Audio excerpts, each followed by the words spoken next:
Welcome to TWitWoW, the best podcast on the internet today. And yeah, I'm John. That's my cohort and commentary, Ashton. And this is TWitWoW Weekly Recap. Feels great to be back in the saddle with you, brother, coming back from your trip. And I'll tell you what, I was mostly good about my word. I said that I was going to watch a lot of the wrestling this week, and I did. Today. I watched every WWE show, Raw, NXT, and SmackDown. I didn't watch Evolve, so I shouldn't say every WWE show, but I watched it all on 2 times speed, and I even watched the first hour, quote unquote, on 2 times speed of Dynamite. So I watched a good bit of wrestling this week, just to hold up my end of the bargain. I know you said on your trip that you watched Raw, so really we'll be able to mutually discuss that, and then I'll just be able to give you my kind of scattered thoughts on NXT and SmackDown. And I say all of that because, folks, if you're new to Weekly Recap, it's 3 segments. It's pro wrestling, politics, and pop culture. I have a feeling this is going to be a fun one because even politics is wild and not even necessarily in like a doomer way. But we begin with pro wrestling. Now, brother, I know you were on vacation, so I want to be mindful of that. But again, you did say that you and your mom were able to watch Raw. What did you think of the show? What you were really able to be attentive to? I remember actually thinking that Raw this week was pretty strong. We did skip Yeah. over a few things, which obviously, if we're skipping anything, it means that there were things on the show that we weren't interested in or were actively annoyed by and didn't want to watch. But I ended up enjoying what we did watch. I thought it was a good show. I have to admit, I missed Seth Rollins quite a bit. I fucking love him on the mic. I also do genuinely enjoy him in the ring. I know a lot of people think that he's like washed or cooked or whatever, but I do just think he's really good on the whole.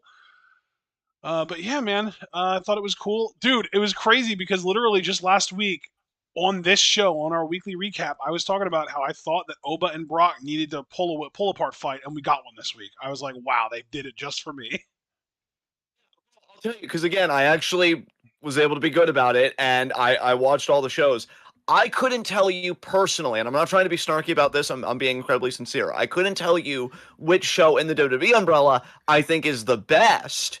But having watched the shows side by side by side, SmackDown is easily the worst with how much they're emphasizing the Pat McAfee jelly roll shit. Like easily to me the worst show. And you know Danhausen isn't for me. I'll be honest. Like it's not that he's growing on me, but I'm annoyed by him less than I was with the debut because I'm like, oh, really? That's the surprise. But ultimately, he is not for me. So yeah, SmackDown is just in a weird place, and it's the kind of place where I beg for the draft to still be a thing, just to kind of shake brands up a little bit. But I do agree with you about Raw being strong. I do. I liked Seth Rollins' segment.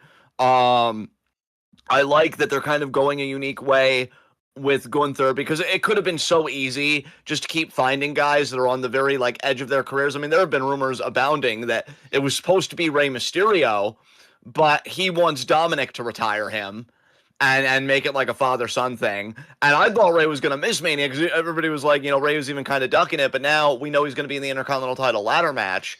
And then I guess is the one thing about this Mania. We've got 1 week of build left. It does seem like it's trying to give a little something for everybody. Like the ladder match, you know, that's for the people that really like the flippy stuff, especially when you have a guy as good as Javon Evans is, which that 6-man tag that he had on Raw, I missed watching Javon Evans compete. If we're talking about things that we miss, Yeah. he looked so good in there. I'm telling you, dude, there is a top babyface there. I wouldn't be surprised if they played their cards right and they didn't push him too hard, but just hard enough to make fans want it. If you could have like a Daniel Bryan-esque situation with him where fans really get behind him and want to see him do the big freaking thing. He is so good in there at such a young age. They've got all the time in the world. But yeah, I mean, I really wouldn't even be opposed if he won the Intercontinental title at WrestleMania. So we'll see. You had mentioned Oba Brock. I agree with you. I enjoyed the fight there as well. I actually was just surprised that no contract even really got signed. They just kind of brawled and that was it. Yeah. But I think it looked good. I think it made for good TV. And yeah, like I was saying about Gunther, like it's nice that they're not being repetitive with him, just retiring people that are on the chopping block. But now we don't know, like, does he want to be a Paul Heyman guy? What is he trying to do with Paul Heyman? And really where I could see this dovetailing into, because Gunther thinks he has Paul by the balls, the inferior Paul. I miss superior Paul. If he's listening to this, we love you. Braun Breaker There is are going to come so back many eventually. inferior polls now. Oh my god. That is so freaking true. God, it feels so good to hear the rightness of your face again. But yeah, I mean, Braun Breaker's going to be back eventually. And Yeah. I feel like they're trying to, and now whether they succeed or fail is anybody's guess, but I think they're trying to make this elaborate thing of maybe the final destination being Braun Breaker, Gunther, at least is like one big thing. Might be. Gunther still has quite a few money matches left in him. So that, that could happen. But speaking of the Vision, while we're all kind of like in that sphere of like Raw, dude, and again, it's not as bad as SmackDown, and even SmackDown can do it well sometimes with the celebrity stuff. Like, I actually like what Trick and Lil Yachty have been doing. Yeah. Because Lil Yachty, at least, like, he's a shit talker, and he's kind of diminutive in stature. So when Sammy Haluva kicked him on Friday, it was a great visual, because he's a guy that, like, oh, I could just walk in here and do whatever. Well, there's the receipt. And, I could appreciate that. But there's a difference between a Little Yachty that, like, very clearly is supposed to be, at least as a persona, in over his head, and Jelly Roll and Pat McAfee actually think that they're eating and, like, deserve to be sitting at the business. I think it's a completely different thing. And I show Speed, on the Raw side, I'm like, I don't know, because the Twitch stuff with LA Knight breaking into his house was cringe. I will say the guy could bump his ass off. I don't know how much bumping he even had to do, because I'll never forget that spear that Braun Breaker gave him in the Rumble. But I don't know. It just feels like you're padding out Mania. Like, imagine a Mania where you have an iShow Speed match, because that's really what I'm getting at here, is that the Vision, Austin Theory, he beat LA Knight. Now, again, I don't care for LA Knight, but it is kind of wild that a guy as over as he is, he keeps eating these L's in the booking. And it's like, is he ever really going to get to that main event level? I don't know. I couldn't give a shit either way, but I do feel for his fans. I mean, one TWitWoW faithful Super Blue is like an LA Knight mega fan. So Austin Theory beats him. Wait, I just want to check in. Can you still hear me? Yeah, man. Okay, yeah, because I only check in because my ping did that weird thing, and I never want to get too ahead of myself. Because yeah, it's still fluctuating even now. But so Austin Theory beats LA Knight. And then it kind of gets to be a little brawl. Usos come out. Everybody's kind of doing something. And then Adam Pearce is like, oh, it's pretty much going to be a 6-man tag. The Vision, Theory and Logan Paul with iShow Speed versus the Usos and LA Knight. And it's like, man, if that doesn't scream fucking pre-show to me. Yeah. So, yeah, that was rough. Let me pull up again the WWE YouTube channel so I can look at each segment on Raw, so I could just jog my memory. Did you have any thoughts about Stephanie and Liv? Because I actually liked Stephanie's pre-tape promo. Oh, and her God. assault on Liv. Yeah. Dude, did you see the what's up? aftermath of that assault? Oh my god.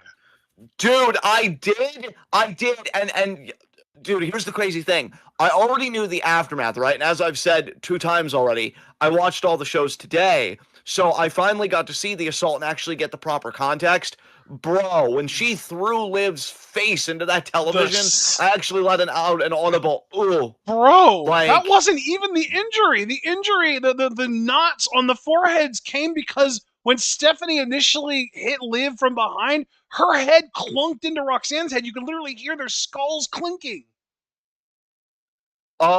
See, I did catch the way Stephanie perpetrated the assault and everything. I just didn't put 2 and 2 together that was it. I honestly thought it was a TV spot because that looked nasty. I'm like, damn.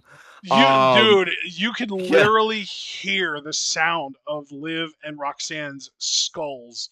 Like,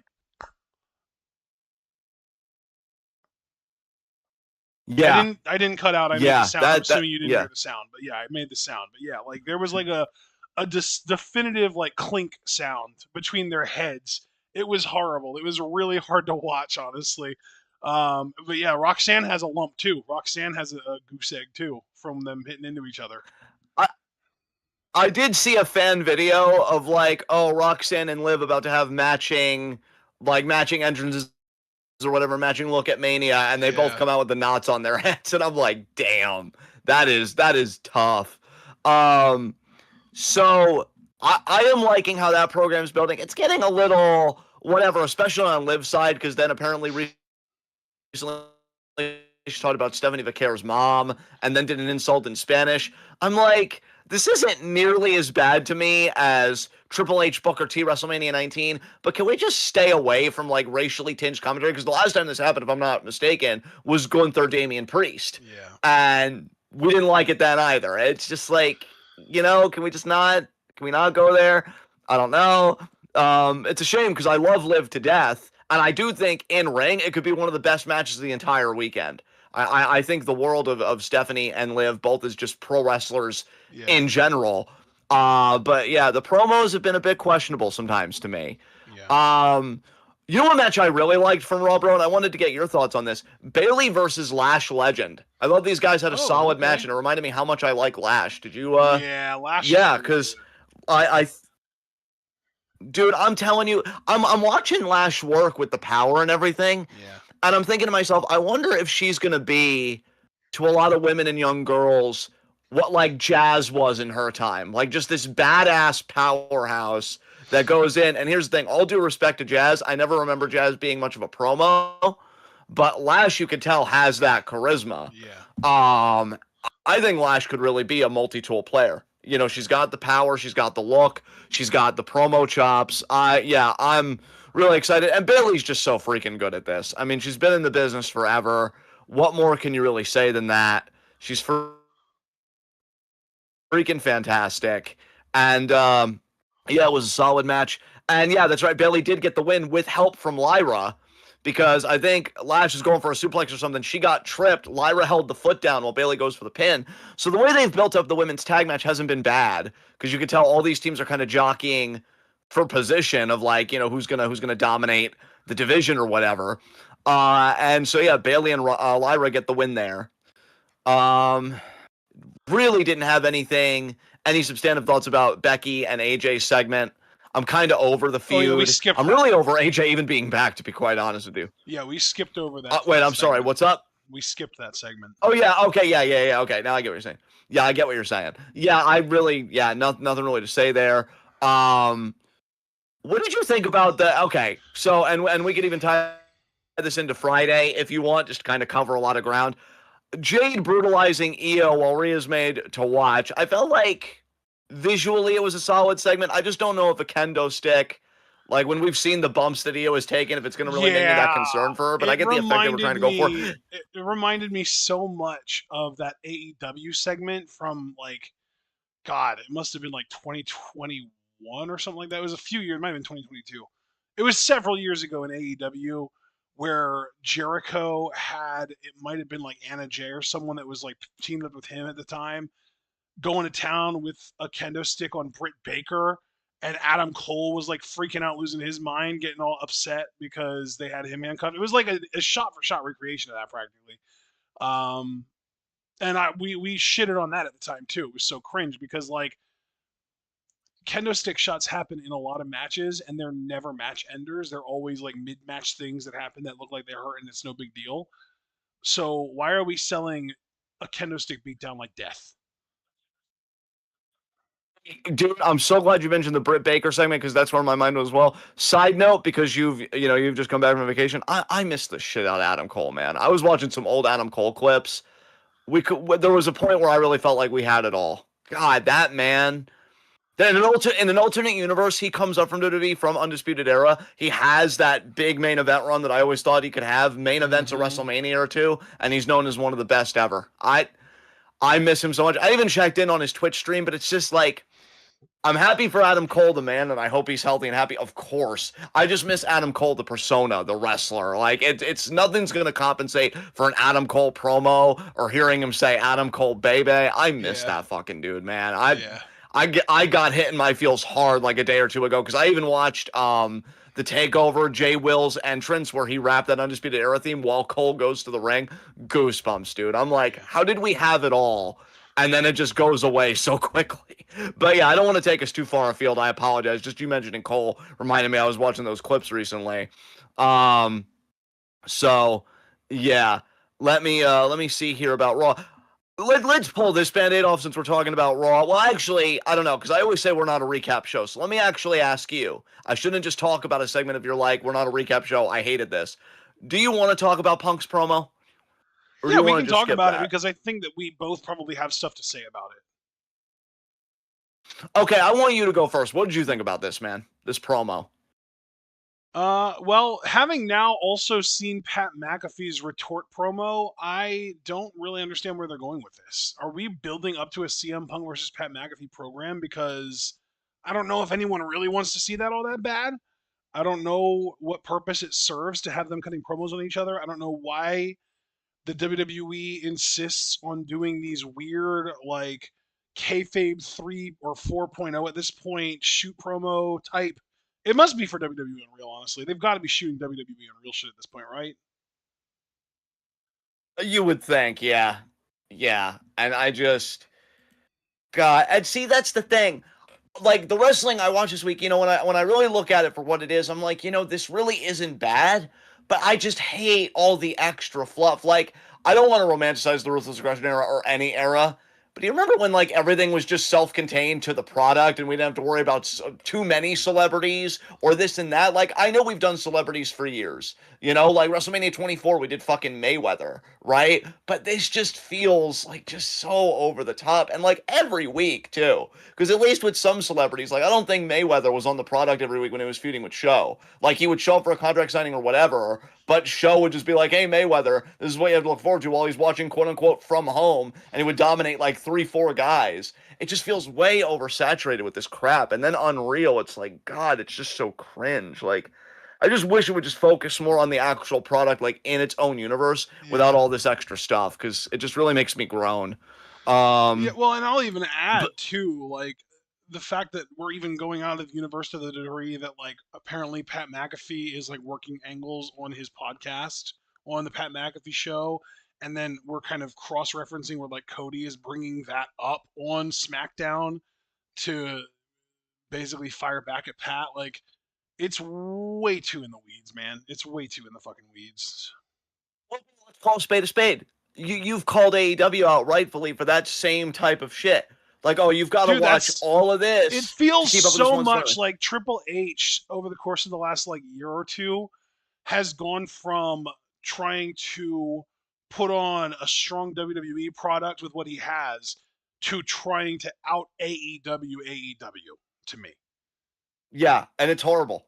It's It is. horrible. It's Because when you brutal. said it like that, I'm like, we have literally called AEW out for this shit. So we got to call a spade, and now WWE is doing this shit. I don't want to have to listen to podcasts or extra things, this and that, just to keep up with one fucking storyline. The storyline, when I give it my time of like 2, 3 hours a night, or if I'm watching everything like 6 hours or so a week or however fucking long, that should be enough. When you start asking me, oh, check out the podcast, see what so and so said about, no, I'm not going to do that. First of all, don't tell me what to do. Second of all, are you insane? Like I'm giving you my Are you time that I can dying of give. dementia?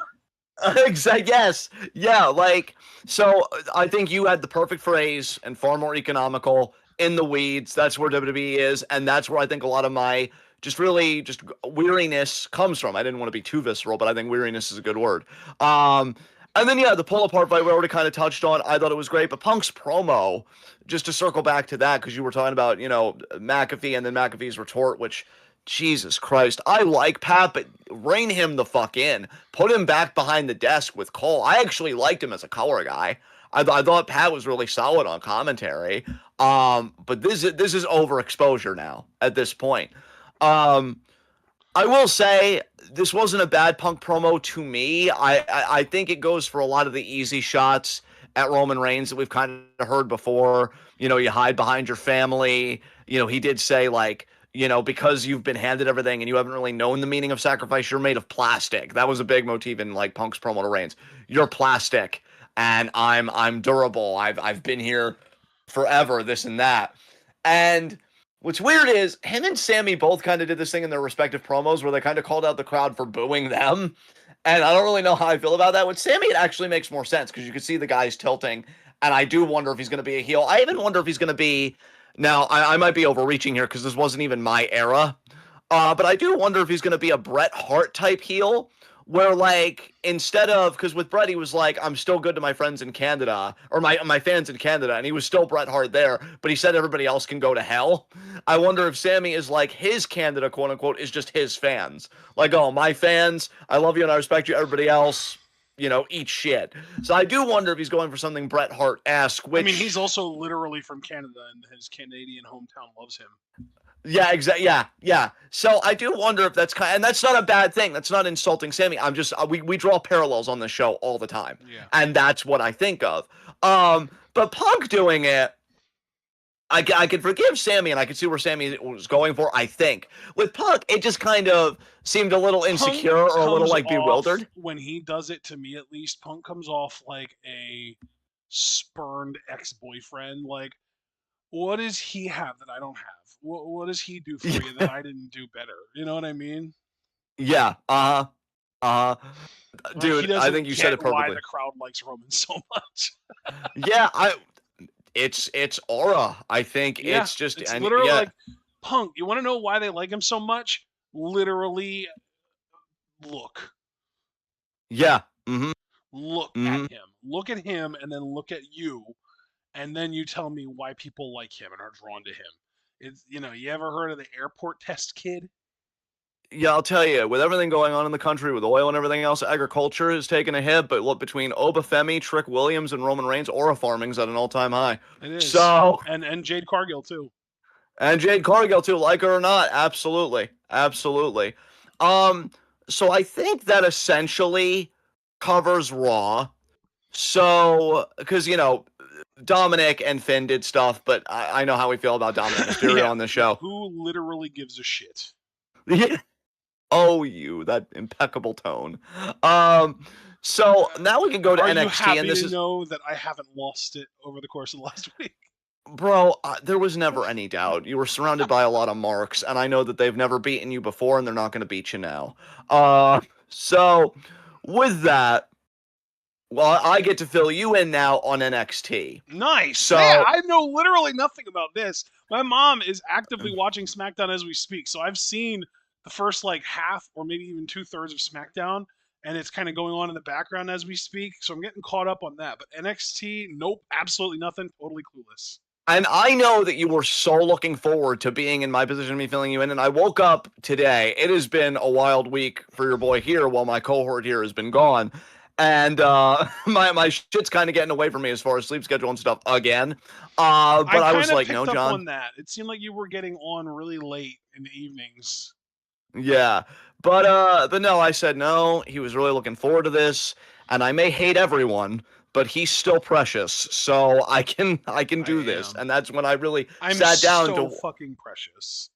Yeah, you are, and I was like, how precious is he? And I'm like, well, precious enough for me to sit my ass down and do all these shows like I told him I would. So I did, bud. Again, I kept my word of the bargain. So let me tell you about NXT. Nice. Because we have Tony D open up. He cuts a pretty solid promo about been here a long time. I've made some decisions that I don't regret, others that I probably should have chosen differently, more or less.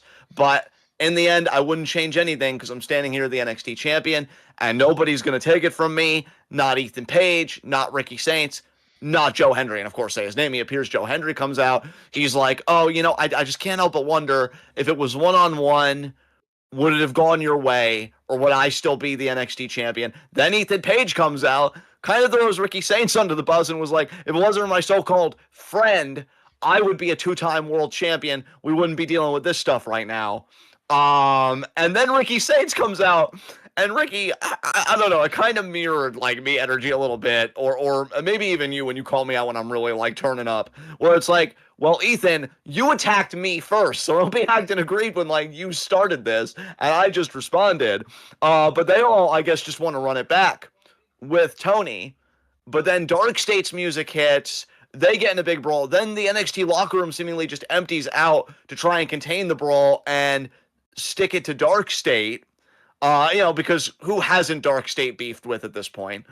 And then Robert Stone is how like... How are they perceiving Dark State as even a threat at this point? They don't beat anyone, ever.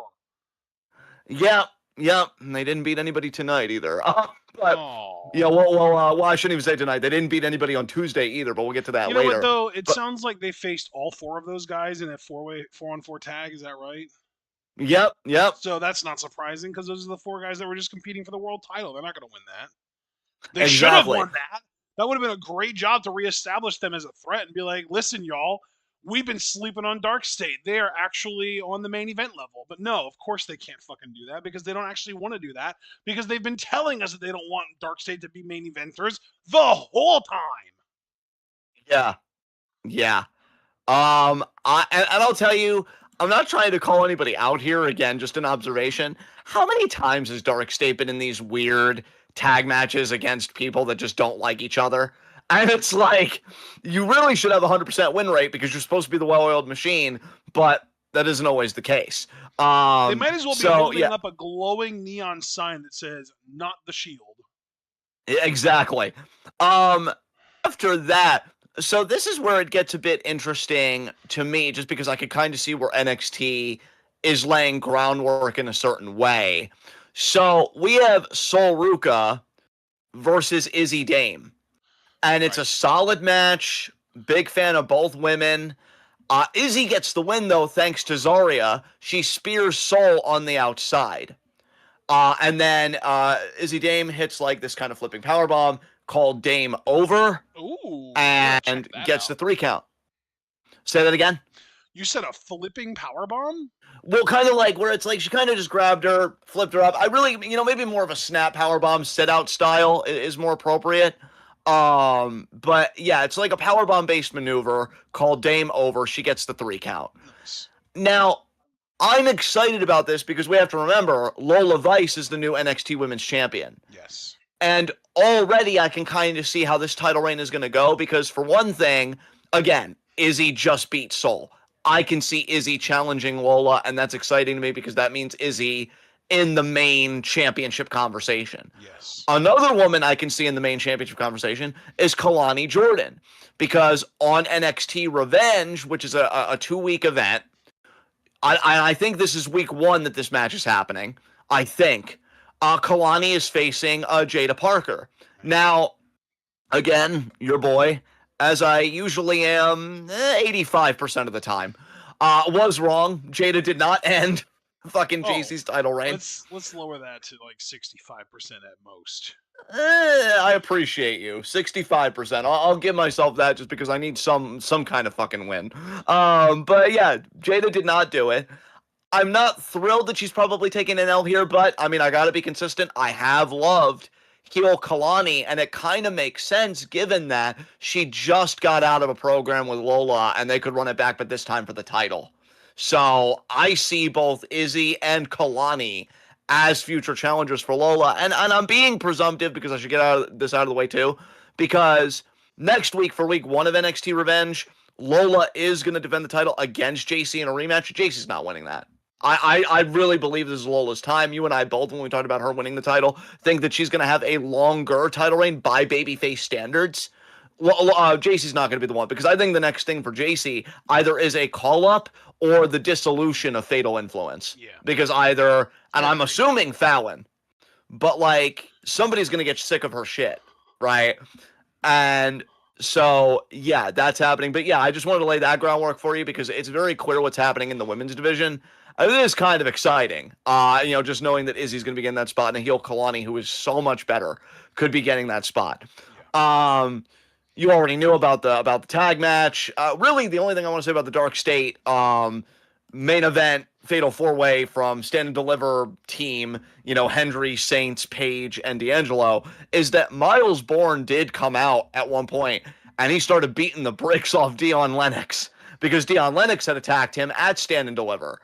So we know that feud's still happening, and I have no problem with Miles. I actually like Miles and QCC forever, no matter how many people want to stab it in the front. Charles.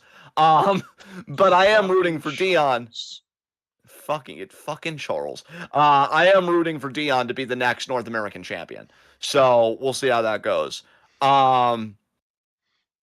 Yeah, and Foster, just checking in with him because he is a big NXT fan, but he even said he didn't like it this week. And he said, yeah, that's what I didn't love. Half of the feuds for Revenge are just rematches from Stand and Deliver. I can understand that, Foster, because Stand and Deliver is supposed to be like NXT's proxy to Mania itself. And if you're just retreading a lot of stuff, I mean, I guess in a way it still kind of is, because WWE still does stuff like Backlash. But, it's, what are you going to do, right? So then we get Vanity Project, and I'm going to turn off my crisp for this for just 2 seconds, which means when you have Vanity Project, you have Jackson Drake. Yes. I joined you. Is that okay? Well, of course it is. Duh. Well, I didn't know if you wanted the center of attention. It could be okay. We're both fabulous, and when two people are fabulous, why not share to augment the overall fabulousness for all the other suckwads? Wow. You know what? I never looked at it that way. You're so right. Of course, 66% now, baby. But no, they really love Blake Monroe, and they seem like kind of, like I think they want her to be where Zeta was on Evolve. I think they want her to kind of be in the Zeta role. Me Which personally, fits. It works. It does. It does. Me personally, though, I don't know why when I'm watching these segments, and again, this is purely a John thing. I'm just thinking about. I would love for Mina Shirakawa just to come to NXT briefly and be like, "Who the hell is Blake Monroe?" I miss Mariah Man's like, "Shh, shh, shh. We don't talk about that. This is NXT. We have different rules here." But yeah, I miss Mina. Tony broke her psyche. Yeah, yeah. It's like I just miss Mina and Mariah together. But yeah, the Vanity Project present Blake with a custom Women's North American Championship, and I'm going to be honest with you. I'm very ambivalent about custom titles, right? This actually looked pretty badass because, like, half of it was, like, I think your standard. I think, actually, let me see if I could get a good look at it from this YouTube clip. I'm going to make sure. I already have Chris on, so it shouldn't be a problem. And I'm going to mute the video anyway. I just want to get a good look at this title so I can describe it to you. Come on, ref, hand it over. Yeah, okay. So they kind of screwed up on the YouTube because they cut it off prematurely. But half the strap is like a bright pink, and the other is kind of a crimson, leathery red. And it seems like it's both like the hellish harlot in Blake Monroe that she's kind of tapped into, and then the other side, of course, is the glamour, right? So it's kind of like that dual-looking title aesthetically. Yeah. Exactly. The glamour is forever. Dude, not only do I love the theme song, joke high spot, and I say joke because when we get to the actual segment, I already know who my high spots are going to be this week. I cannot wait to talk about this shit later in politics. But there were 3 people vibing the fuck out to Blake Monroe's theme, and they were dancing like nobody's business. And honestly, it popped me. Good for those people. Amazing. Good for those people because, hey, I be vibing. Look, when my autism gets in a groove, I'm bop and weave in this fucking chair. I know how to bust a move. And that Blake Monroe theme, hell yeah, we turn up in this club. So don't blame those people at all. But yeah, she gets gifted a custom title from the Vanity Project. Robert Stone, who I want to give him credit, I've liked him as GM, and I like that he's really been a consistent fixture in WWE because I'm going to be honest, and this is nothing against Robert. This is more just about company culture and hiring practices. I always think about a guy like him when cuts are making the rounds. You know what I mean? Because it's like, do we really need to keep him? But like, he always finds a way to show his value, and man, he is a great personality. I love him in this GM role because he straight up says like, you didn't win that. Like, Tatum actually beat you. Like, what is this? And then he says like, listen, if you want to get another God, I love how sassy Foster's being in chat. You're perfect, Foster. You complete me. But he says, if you want to get another shot at Tatum Paxley, you can have a mixed tag match, her and Shiloh Hill, against you and a member of the Vanity Project, and she chooses Jackson Drake. Yes. And so they do that. I know that, interestingly, and I don't know if this is going to be gesturing and anything, Shiloh and Tatum have a segment backstage where they're kind of, having fun, talking, goofing around, like, I can't believe Blake Monroe, like, hasn't let this go. And Shiloh, I think, said something to the effect of, if you try distracting her with a shiny object, like, I know that works with some of the animals I hunt. And Tatum's like, I haven't really thought about that. And they're kind of laughing together. And then Ricky Saints comes in and is like, what are y'all giggling about? You guys, this is why everybody thinks you're weird. And then they're like, we're not weird. And plus, shouldn't you be focused on your tag match with Dark State? And then they just kind of laugh. And then Ricky mocks their laugh, which popped me a little. And then he walks off. So I'm wondering if they could be teasing potentially Ricky Saints and Shiloh Hill butting heads. I really have no opinion on that whatsoever. Just an observation. Yeah. So let me go back to the YouTube page because I just wanted to get a good look at the title for you because, yeah, I thought that was pretty badass. And then I'm trying to think if there's anything else because already on the YouTube, it's already just showing the Lola Vice segment. So I think I probably... Oh, no, because I'm actually surprised they didn't upload anything about this. I'm honestly pretty freaking shocked. There was a triple threat. I can't believe I could have forgotten this because YouTube just didn't upload everything. There was a triple threat. Jasper Troy, Keanu Carver, and Briggs. Actually pretty good. I love a good Haas triple threat. Hell yeah. I don't think anything is ever... Yeah. I don't think anything's ever going to beat Dijak, Oba, and Briggs for that North American Championship. But this is pretty solid. Man, I really like Keanu Carver. I know you do too. Thankfully, he picked up the dub here. That dude's got a future. I am so excited about him. Speaking of people with a future, oh my god, I blanked on her name right as I was queuing up to talk about it. Who was the first NXT Women's Champion? The first fucking ever? No, not. I'm sorry. I misspoke. No, Callie Armstrong. I remembered. It's okay. I remembered her name anyway. The first Evolve Women's Champion. Yeah. Callie Armstrong. She's going to be debuting on NXT soon. She might even be debuting on one of the Revenge weeks, but I don't think so. But yeah, they gave her a little thing, and she said, I've been on food stamps. I've been in Section 8 housing. But I was born to be a champion. I worked through all that because I wasn't meant to be there. I was meant to be a champion. And so, yeah, she's going to be coming soon. I like that she got a bit personal with it. Her and Keanu both, man, I'm telling you, like, WWE shouldn't be afraid to talk about this stuff. But of course they will because they're in bed with the fascists and they probably grown at hearing it. But the reality is white supremacy capitalism has made those conditions the reality for a lot of black Americans. And I really like that Callie and Keanu talk about it. And then you look at them and you're like, oh man, they're forged through fire. They went through the proverbial crucible and they're freaking badasses. And look at them. So I hope any black wrestler that can like authentically relate to that, but not in like a stereotypical way, but in a very heartfelt, meaningful, like, no, I mean, I struggled to eat. I struggled to, whatever. Keep talking about that. And if you want to talk about it as a heel where it's like, now I'm going to make everybody else suffer, or you want to talk about it as a babyface where like, if I endured that, you can't break me. I think it's cool all the way around because it's the truth. And culture should always be a mirror of reality. So kudos to Callie and Keanu for the kinds of promos that they cut and just talking about their lived experiences. So yeah, we know that Callie is coming and should be interesting. Her NXT run. Then you got a Lola Vice promo. I've never cared for Lola on the mic, but I'm not going to be too hard on her here. It's, she said, I came into the WWE. I thought I was going to win the world title immediately, because there was a whole thing done for me, a whole press release talking about my transition from MMA to pro wrestling. And she said, but I got humbled real quick. I took losses. I had setbacks, but I kept working at it. And then I earned it because earning it is always so much better than having it handed to you. I am no longer an MMA fighter. I am a pro wrestler who has earned their place, in this industry, on NXT. And so by Lola promo standards, this is actually better. And you could tell the crowd is into her. They even gave her a "You Deserve It" chant.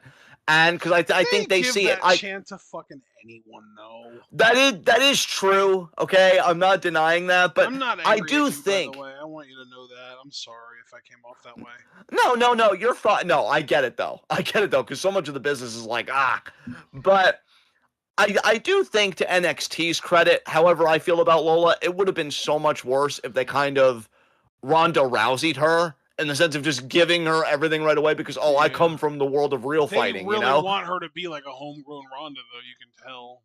Oh, you could definitely tell, but I think they learned a lot from the Ronda booking because the idea that the crowd is so receptive to her. And look, I'm also not going to deny, I don't know how much of it is also because people do thirst for her because of, the dancing and the look and everything else. But I do think, she does have a genuine fan base. And I think it's because they didn't hotshot the fucking title. It's like she really, really had to fucking work through it kayfabe wise. Yeah. JC comes out, talks about how for a combined 280 days she's run the division, everything else, and she wants her rematch. Robert Stone comes out, says you got your rematch. They try and attack Lola because Lola says I'm gonna knock you on your ass again. I think she said puta or like something in Spanish. They try assaulting her. Lola beats it back. She almost gets the back fist, but JC escapes in time, and that's essentially NXT. So Lola closed the show. Cool. Yeah. Yeah, that was everything with NXT.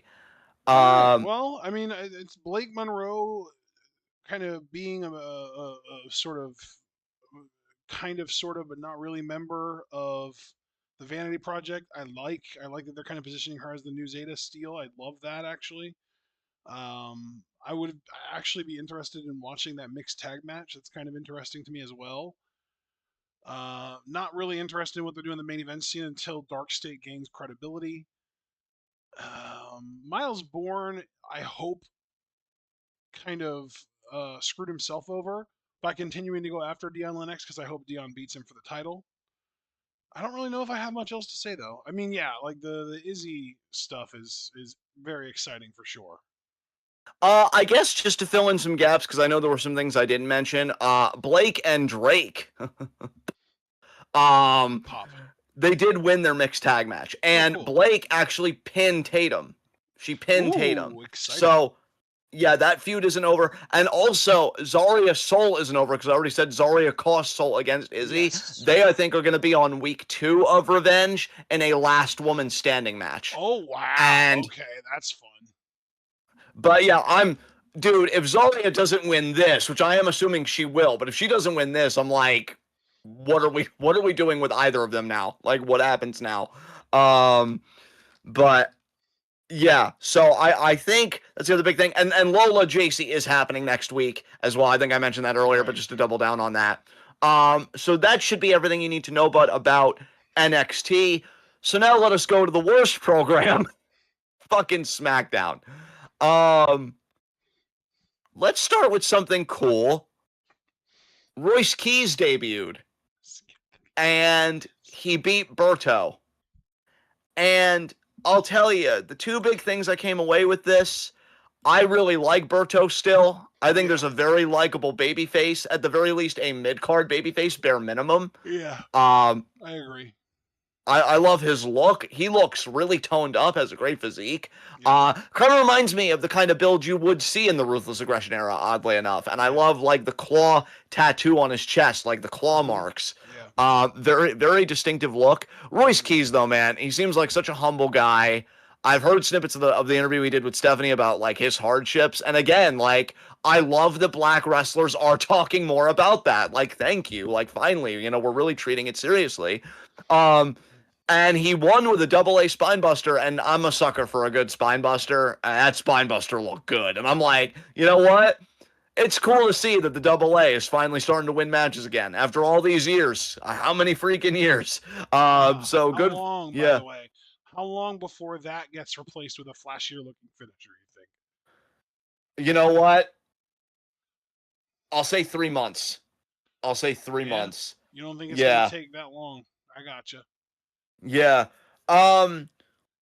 So Alexa Bliss beat Bailey.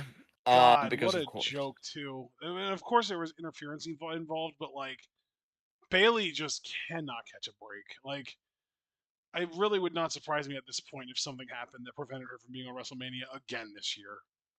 Dude, she's far more loyal than me because I would have bounced after that happened. I mean, even beating Lash, because she did beat Lash on Monday, but that was with Lyra's help. Yeah. So It just I miss when Bailey seemed like, God, her women's title reign, which I still think is one of the best that the company has had, especially in recent memory. I just miss when Bailey, even as a heel, even if she had to cheat with her own ingenuity, could just stand on her own 2 feet. Drew and Jacob, again, man, like, don't know how I feel about these types of I think I'm okay with this type of stuff if the babyface goes over, but that's never a given, right? Yeah. So that's why I'm on edge, because do you even know what I'm referencing? Because I know your mom's watching SmackDown. You're not talking about Bailey anymore? No, we're moving to Drew and Jacob, because there's really nothing to say but Bliss beat Bailey, and it's all building to that women's 4-way tag. So yeah, do you see Drew's the prison stuff? Yeah, the prison stuff. Yeah, and Drew it's calling like Jacob like a deadbeat dad and stuff, that kind of stuff. Yeah. Yeah, and I'm like, why are we bringing this rhetoric into pro wrestling? I'm not comfortable. I'm not comfortable. It feels along very similar lines to like when Gunther called Damien street trash and stuff. Like it feels like Triple H is trying to press the envelope a little bit, but he doesn't know how to do it sensitively. He doesn't know how to do it in a way that doesn't punch down, basically. Yes. Mm-hmm. And that's my problem too, because it's like, man, we really doing this right now? But then later in the show, just right now, really. Yeah, God, you're so right, as per usual. But just to tie all the segments together in a neat little bow, Jacob beats Tama Tonga in a matchup, and it seems like there's tension. Matchup I'll add, by the way. Can I just say, how good must Tama Tonga be? Where just everywhere that he goes, even though he's almost always surrounded by the same dudes, he's always the cream that rises to the top. He always gets the most singles matches out of his crew and his tag team, and he's always the one that holds singles gold. Like, wasn't he literally just United States champion not that long ago? United States champion? I don't think so, because you're probably thinking of Solo. Because I know Solo was a U.S. champion. But he was challenging for it though, right?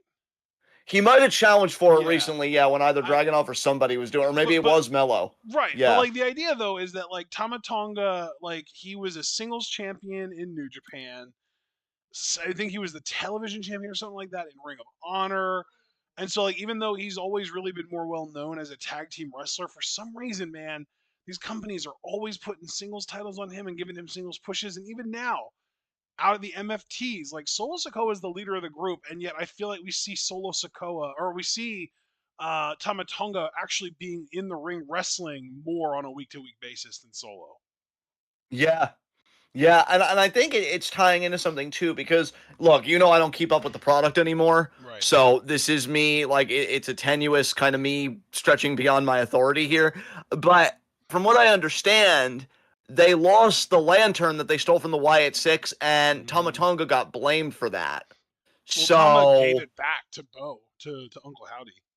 And then we got to get back on track. What are we doing with this lantern nonsense? Let's go back to trying to run SmackDown. Yeah, okay. Yeah, that was last week. Yes. Okay. So Tama, in a way, is kind of babyface-ish, and even if you want to argue, maybe not necessarily babyface-ish, like he has a different interpretation of what the group should be doing than Solo. So it might be a low-key power struggle even. Yeah. So yeah, okay. So yeah, it was solid matchup. I agree with you. But then after the match, Drew attacked, and he had handcuffs, and he beat Jacob with the handcuffs, and then he also cuffed him. And I did like that at one point, Jacob got a headbutt on Drew while being handcuffed. That was but then so Drew, I think, cool. Yeah, I like that and then too. Drew just came in with a big boot. Yeah. Which also broke the handcuffs. Yes. Dude, and look, again, I know we've kind of talked about Drew for a while, but I really do hope after this Mania that especially because it's an unsanctioned match, so you would expect brutality, which is a perfect pretext to write somebody off. Give Drew, honestly, even let's see, we're in April. Fucking April now. Give him 4 months off, because if SummerSlam is in late August, it's not. You can do that. Isn't it in July even? Okay, let me look it up real quick, because obviously I wouldn't want Drew to miss a big. Oh, it's August 1st. August 1st Okay, and so it's 2nd. okay. Yeah, so you couldn't give him exactly 4 months, but essentially what I'm saying, look, the number doesn't matter. Bring him What back at matters is, SummerSlam is what you're saying. yeah, or like just give him extended time off. Like even if they would be ballsy enough to be like, you know what, even take SummerSlam off. I wouldn't like it for Drew because I don't want to miss him money, but like he needs to go away for a little bit to me, for the crowd to miss him and for him to just be revamped. Like I think this should be the last big story he tells as a heel, and we reset this motherfucker because he's too good to be circling the drain with the same bullshit, in my opinion. So yeah, have Jacob win, give him that big, yeah. Maybe have him return officially at Clash in Italy. That gives him about a month and a half away. He returns at a big European pay-per-view. We know he's loved in Europe. He can return in such a way where he's clearly a babyface upon his return. We build up to a big SummerSlam match between him and whoever he returns against. And then we build him up for Money in the Bank later on in August, which is actually after SummerSlam this year, weirdly enough. Yes, and I want to credit Mark Schoeneman for reminding me of that because I know he posted that recently. Beg pardon? Money in the Bank's in early September is what I was saying. Yes, and Mark had alerted us to that at some point in the Discord, and I want to thank him again for that because I completely blanked on that. So yeah, that does make things very interesting. So yeah, we'll see what happens there, bro. We always say we're not a recap show, and I'm invoking that here. We don't need to talk about this fucking Jelly Roll, Pat McAfee shit. It was when I was rewatching the. Yeah, what's up? The McAfee promo where Cody came out to rebuttal, and then they kind of went back and forth for a while, lasted so fucking long. Holy shit. Bro, on YouTube, the whole thing is 22 minutes, and I can't tell you, because I already watched it right on YouTube. Is that the whole clip, though? Yeah, I think it's the whole thing. I think. Okay. I think. But even so, like when I rewatched the show, I got to be honest, I just skipped. I'm not doing this. Like I love you to death. Yeah, no, but like I love you to death, and I know I promised you, like if you didn't see it, but I'm like, no, we always say we're not a recap show. I'm not doing that shit. It was so fucking long. It was so long, and they kept going back and forth. They kept doing because like Cody would come out and be like, point number 1, fuck you. Point number 2, fuck you harder. Point number 3, witty quip. Haha, mic drop, bitch. And then Pat would be like, I'm not done with you, bitch. And they would just keep going like that. Cody kept thinking he won the argument, and Pat would just be like, no, I'm rubber and you're glue. Fuck you. God, why does the Cody half of all that sound so much like me with considerably less charisma? Oh, God. Oh, God. Oh, Jesus. I'm looking into a carnival mirror. Yeah, just again, let me just ground myself a little bit because I should talk about this sincerely because I don't want to just roast, even though I could so easily. You should. I want to hear it. Well, no, because it's so asinine. And dude, here's the thing. These people, I can do cattiness. I'm a weird egg, okay? I love pettiness. I love cattiness. I think one of the best people that does it as a heel is Chelsea Green. Really with Piper Niven when they get their little like quips in. But that's the thing, right? Because Chelsea fundamentally as a person is interesting. Piper, when she's with Chelsea, and maybe even on her own terms if they ever break that group up, could be interesting. Pat McAfee, Jelly Roll, that is fundamentally uninteresting. And bro, here's the thing. I know we don't like Cody Rhodes, duh, right? Yeah. I'm not going to talk about that for the millionth time. You guys already know. But even Cody, Pat's actually doing a pretty good job of illustrating why we don't like Cody, though. It's kind of cool.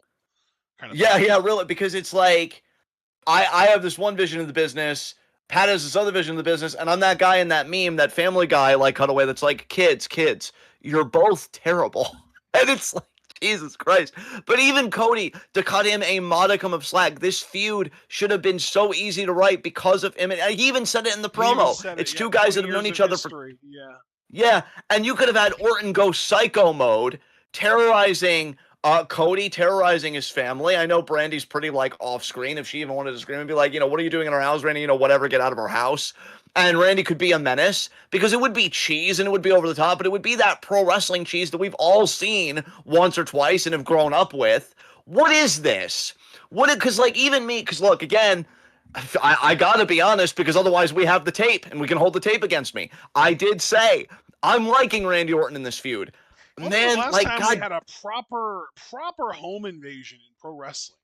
Like even like Swerve and Hangman was less of a home invasion and more of like a simple B&E. Like it's not like he went there and terrorized people while they were there. He just kind of like chill, quietly found his way into the home and so that he could intimidate Hangman from within Hangman's own house. But like when's the last time we had like a true blue home invasion where like someone showed up at someone else's house while they were home and we got to watch them beat their ass in their own home? Exactly. Exactly. And we could have done that. Yeah. We could have done so much. And it would have even been And a nice little instead, throwback to the last really significant home invasion we had, which was Orton with Triple H showing up at Orton's house. We could have had Orton do the Triple H thing to Cody. exactly. And Triple But H no. just went right in the fucking thing. Christ. Yeah, like you could have done so much Triple H zany is the off. type of dude to be like, no, I don't want to do that. That's such a special segment. I don't want to try and do it again. I don't want to ruin it by trying to replicate it. You guys got to understand, both those guys in there. I don't know if you noticed, they're not me. Yeah, exactly. Yeah. He's such a fucking egomaniac. I really thought Bully Ray might have been the biggest self mark in the business, but I didn't brush up on my history well enough, apparently. Or I forgot too much of my history. But yeah, you could have done so much off the wall shit. And here's the thing. Keeping it 100, I'm not even saying we would have liked it, but I'm willing to bet we would have liked it more than this. Yeah. This doesn't even feel like it's Cody feuding with Orton. This feels like it's Pat McAfee and Jelly Roll feuding with each other. It feels like Pat McAfee feuding with other parts of the business because CM Punk is talking about Pat McAfee now and other people are talking about. It's like, why is everybody like, what? What are we doing? And it's like, God, say what you will about Cody or Randy, because again, to circle back to what I was saying earlier, I liked how Orton started this feud, and I thought, oh man, we're gonna get that crazy shit. Maybe he'll handcuff Cody and like fucking DDT Brandy, and then kiss her unconscious while Cody's like, no, and like he's just snot crying, But no. If anything, I'm gonna be honest. Orton feels really toned down from what I expected. Yeah, he seems like, super chill. Yeah, it's like, he's like Lord Randy Orton. Exactly. It was like, I was gonna go fully off my meds, but then Pat had a plan, and I need to be medicated for this. And it's like, no, you promised me something, damn it. You promised me something the moment you kicked that man, Cody Rhodes, in the balls. And you took his face and you drove it into that announce table, and you didn't RKO him once. I had dreams, damn it. And once again, the dreams don't matter. And once again, I'm left thinking, completely randomly, but not really, fuck, I miss Kevin Owens. Because Kevin Owens would have done this right. Kevin Owens would have been like, I don't need Pat McAfee to speak for me. Have you seen me on the mic? I'm Kevin Owens. But no. He's at home recovering from a horrible neck injury. I don't know if we're ever going to fucking see him again. So now it's like, oh, best we could do for you is Pat McAfee. And again, I want to like Pat, but he is really exposing himself. He's really not interesting. And I already have Pat McAfee burnout. So, fuck. Fine. The whole thing's fucked. Hated this. Hated him talking about the business. I hated the confrontation. Oh my God, bro. I'm not going to do the voice because I know it like really got you worked up a few weeks ago. But like the confrontation Pat had with Jelly Roll in the back, even before this promo, where Jelly is like, oh, I'll throw down right now, man. What's up? And Pat's like, oh, get out of here. You don't belong in this business. Dude, you're a punter. Like, and I get that you love the business, and I get that, hey, you've taken your bumps and stuff like that, but like... It's like a bit, though. Like, Pat was, like, backstage tonight talking shit about Jelly Roll not being a part of the business, too. It's like a bit that they're doing because Pat has actually wrestled several matches, and he actually, like, if you wanted to really make the argument, you could, that he is a part of the business. Like, multiple years worth of commentary, literally has wrestled on WrestleMania multiple times. Like how many Royal Rumbles has Pat been in? Like he is a part of the business way more than Jelly Roll is. He's as much as Yeah. a part of the business as Logan fucking Paul is, as far as I'm concerned. Yeah, and even the stuff in NXT before that. Remember when he had? Because I know we always The remember he Adam feuded Cole with Cole. match, the legendary Adam Cole match. Yes. But even like beyond the Adam Cole match, like I think a lot of people forget, and even I forget sometimes, he had his own faction in NXT because he had fucking Oney Lorcan and Danny Burch and Pete Dunne and everything. I forget I what that vaguely faction name think was I called. might remember that. Yeah. Yeah, but that was to go against the entire Undisputed Era. Because didn't they even do a Yeah. fucking War Games? Like, Wait, really? I'm wondering if they did a War Games like Team Pat or like whatever their faction name was versus Undisputed Era. Were they Like, called I'm genuinely wondering. Kings of NXT? I think that yeah, Kings of NXT. I think so. Oh wow, I totally blanked on the existence of that faction. That's But weird. that's just to bolster your point, is what I'm saying. Because I think you're Right. absolutely right. But yeah, like the lore cuts deep. Yeah, So they you are did do right a about War that. Games, by the way. You were right. They did do a War Games. My mind, It if was I could pull my own mind out of me and French kiss it, I fucking would. But unfortunately, It was Birch, Lorcan, McAfee, and Dunn versus Cole, Fish, O'Reilly, and Strong. And the Undisputed yeah, Era won that War Games. It was in 2020. yeah.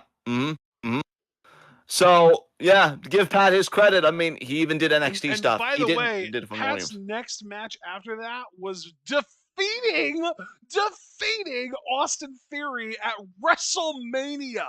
WrestleMania Yes. 38. He won. He beat Austin Theory. And then he wrestled Vince McMahon at WrestleMania. He lost that one, but he beat Vince McMahon at WrestleMania. Then he beat Happy Corbin at SummerSlam that same year. And then the following year, he beat The Miz at WrestleMania.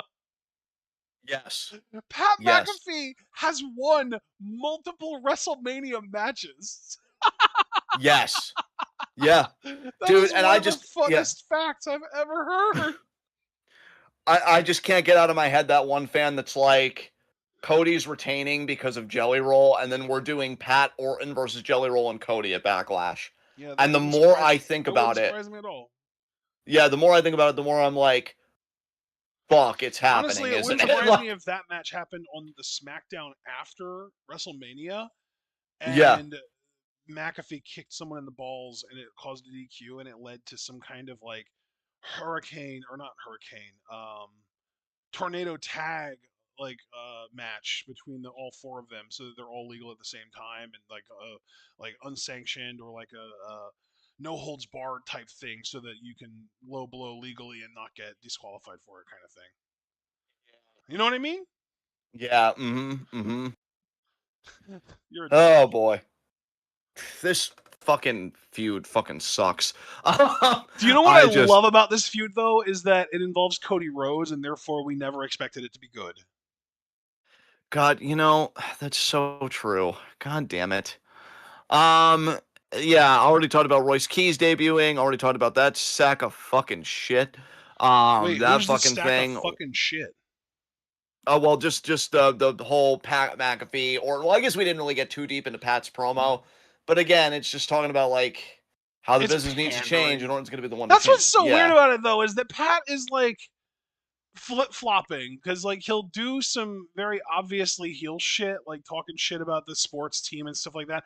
But then he'll like flip flop and he'll talk about like nostalgia things, which is like a very babyface thing to do. And then like tonight, exactly. he announced the 25% off WrestleMania tickets, and like, what is he? Yeah, I love the way you asked that because it's just genuinely bewildered. What are you? What is this? Oh my Where god. am Yeah, yeah, I ask that too sometimes. I? The wrong But timeline, like God, season 5 of the Umbrella Academy. oh God, we don't talk about that. We don't talk about that. And we don't talk about the Netflix Death Note movie. And But we don't talk about yeah, the M. Night Shyamalan Avatar movie either. oh Jesus. Um, so I kind of touched on Sami Zayn and the kind of promo he had, where he's like I'm fighting for all my fans, and like Anybody that doesn't like me, I just don't care because I want to give you something more than a catchphrase or whatever. Dude, I want to give you something real. when you go out of your way to acknowledge that you don't care about something, you care about it. Yeah, that's so true. So Sammy, it's eating away at him. He's still tilting. We all know that he's tilting. But what are you gonna do? But then Lil Yachty and Trick comes out, and the pops Trick is getting, man. Yeah. Amazing. He's a little over Amazing. guy. There is okay, so just because I know your mom's like watching SmackDown in real time and whatnot, No, did you no, it's see his over, it's actual over. entrance? It's over. So you saw his entrance at the platform and everything, where it kind of like Uh, rotates. I'm sure it was on the TV, but I wasn't watching when that happened. Yeah, he had a very unique entrance where he's like standing on this platform, it's like rotating, and he's kind of posing. Everybody's going, whoop that trick. And he's like, Sammy, you just don't like me. You've hated me from day one, because you don't like my style, you don't like my flavor or anything else, and you don't like these people love me. And then Sammy was like, I don't think these people love you. I think they like you. I think they're infatuated with you, but I don't think they love you. And then the crowd resoundingly told Sammy that he's wrong. So again, it just feels very like Bret Hart-esque, where it's like, I still represent these values for the people, and the people are like, well, fuck your values, like Stone Cold is cool, kind of thing. Except in this case, it really, and dude, what's so fucking crazy is, just to give TWitWoW credit, because we've been doing this a long fucking time, what feud did we liken this to? We likened it to Bret Stone Cold. Yeah. And we said you could do the fucking double turn. Dude, I'm not saying they're going to do the double turn officially at Mania. I'm not saying that at all. I am. But it's just weird the resonances that this feud has with that feud. Because, Sammy just feels so like hard-coded. Yeah, dude, for sure.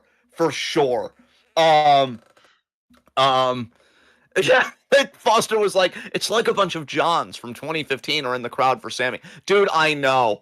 It's crazy how like I'm in Sammy's corner now, and I'm always I always switch sides at the worst time. Like, John, what are you doing? You're finally winning. No, I want to do this now. We're doing this now. John's like, I don't know. I'm not really sold on this guy. He's talented, but I don't get it. 10 years later, oh my god, he's so fucking talented. Give him the world. Meanwhile, the crowd. Boo! You suck, I think? Boo! Yeah. Boo! Boo! Hiss! Boo! Boo!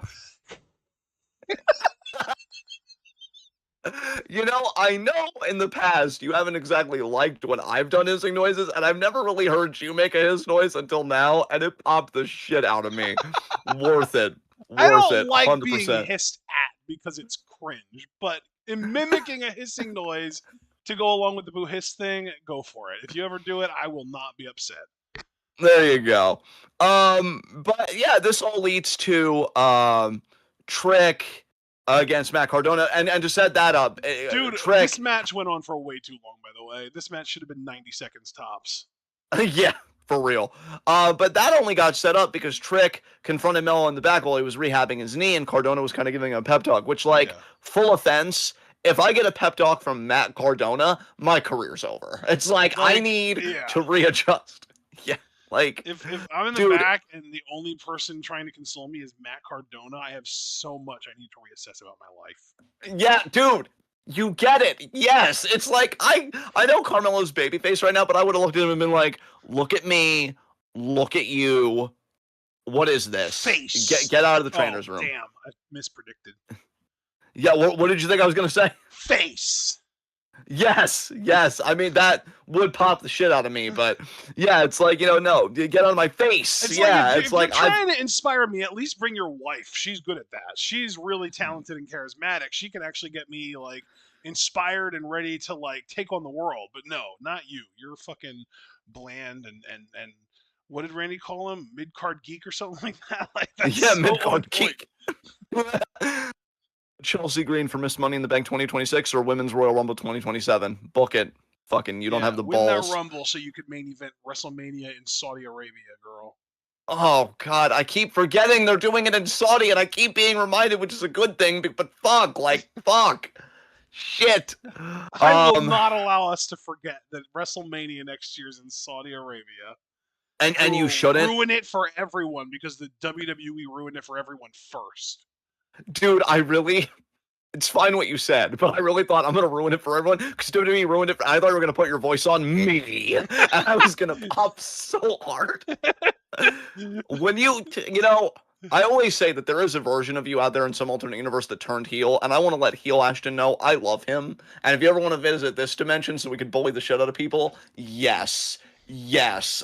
There is so much potential there. Oh my god. You and sociopathy, chef's kiss. Perfect. No notes. But unfortunately, we have to come back to SmackDown because Danhausen finally competed. He beat Kit Wilson. It was a fine enough match. Actually, to give Danhausen credit, the best move he had a bridging Northern Lights here. Dude, and I actually thought it looked pretty good. Danhausen was a boring vanilla midget work rate wrestler, and he was like, fuck, I'm not making any money. Let me do a gimmick. And that's how we got Danhausen. Hey, you know what? It may not be our cup of tea, but at least he thought about it. At least he's like, I need a gimmick. Like, I'm not. So just in the principle of it, I stand by the principle. I mean, for sure, props. Yeah, absolutely. Yeah. No doubt. Get your nut, Danhausen. Yeah, exactly. Yeah, by the way, I feel like kind of jumping around everywhere. I apologize for that, folks. But Trick did beat Matt Cardona. Obviously, this is where Lil Yachty ate a haluva kick, so they're still building that up. Danhausen beat Kit Wilson. Rhea took out B-Fab and Michin.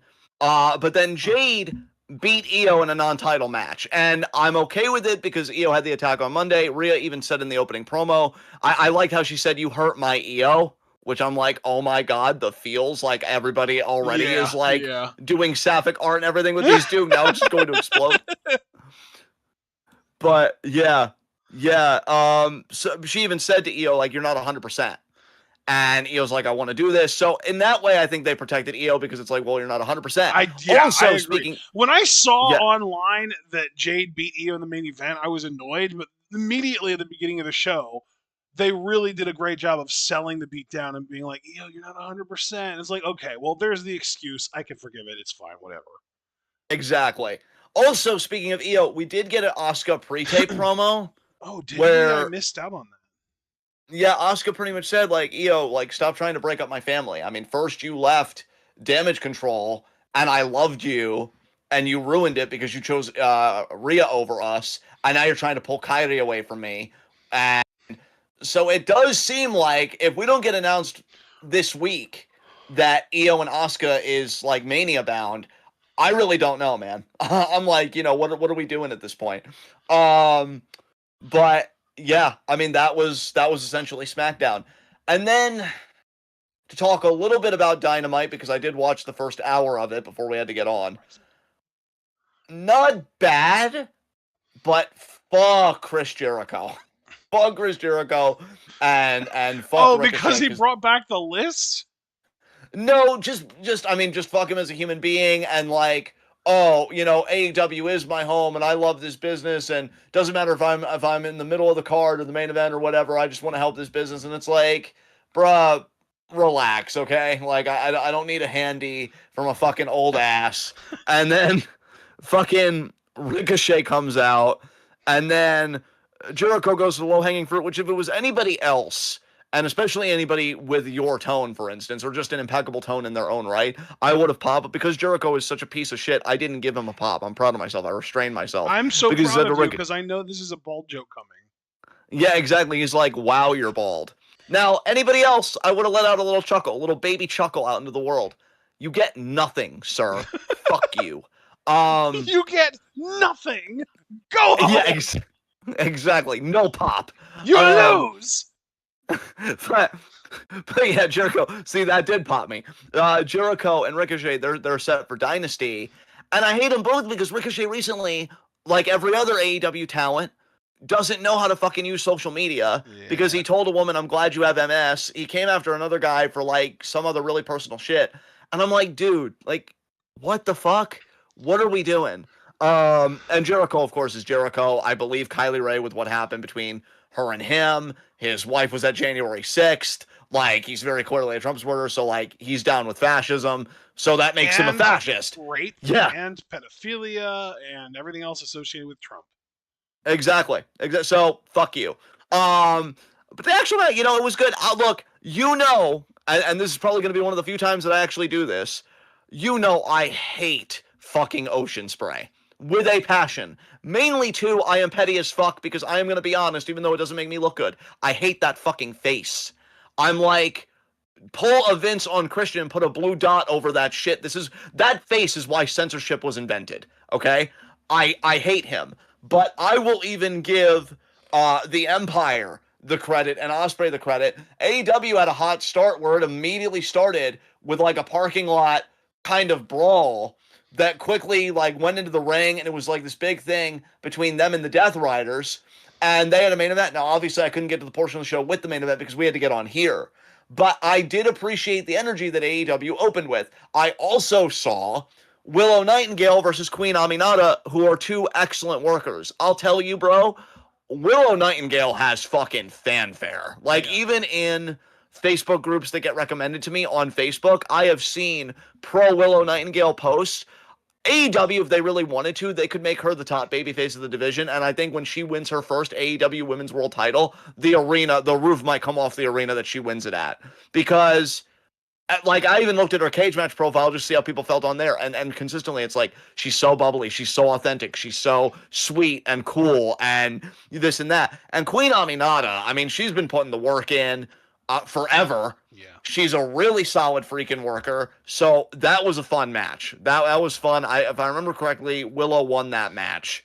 And the only other big thing I saw like from the first hour was Okada and Konosuke Takeshita, who are both part of Don Callis' faction, the Don Callis family. They really want to go at it. And Don Callis is like, listen, I hate each other. This feud has been simmering for like a year or more. Yeah. And Don Callis is like, look.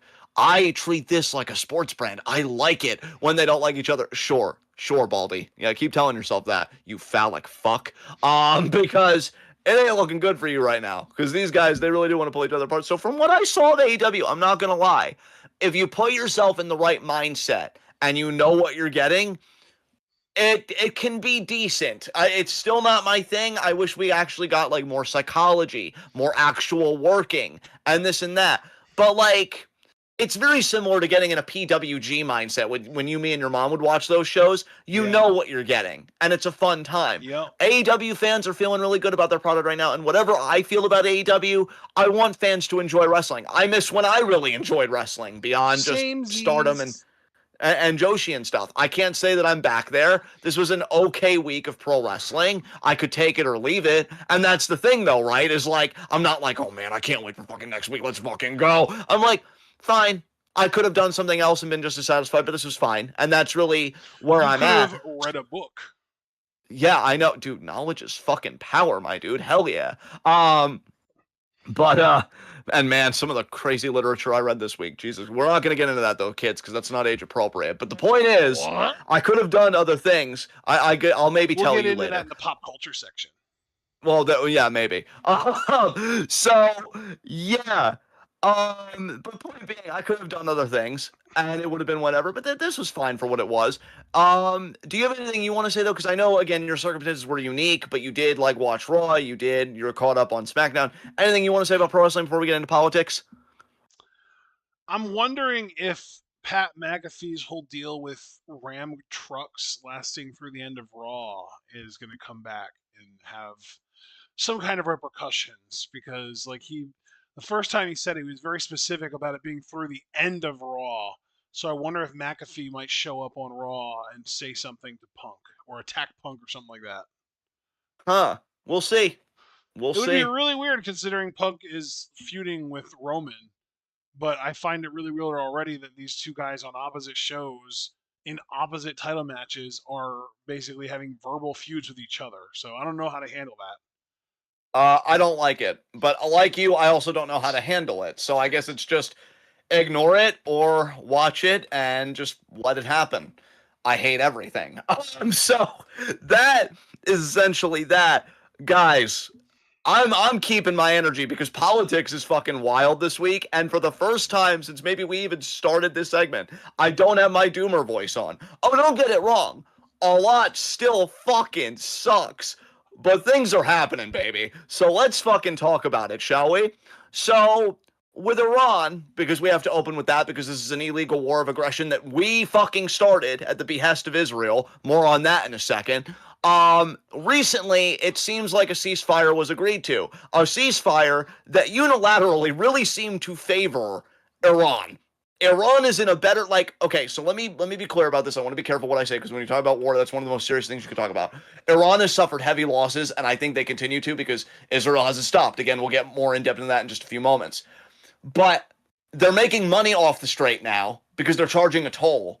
They are making billions off of it. They're helping China's currency because they're having certain ships trade in the yuan, which it's not going to happen overnight, but this is all part of a grand effort to supplant the US, the petrodollar, as the main currency for oil and stuff like that, and just the US dollar in general as the world reserve currency. Because as Ashton mentioned before he went on his trip, and I was so glad you did, bro, when we went off the air, Russia, China, and Iran are all BRICS nations. And the point of BRICS nations is to gain autonomy from the US dollar. Why? I want you guys to really think big picture here. That's the big thing I always want to do in the politics segment. I'm not saying I'm good at it, but I always want you to think about things more broadly and more comprehensively because purely domestic, I get why that matters, but we are in a global economy, so everything around the globe matters.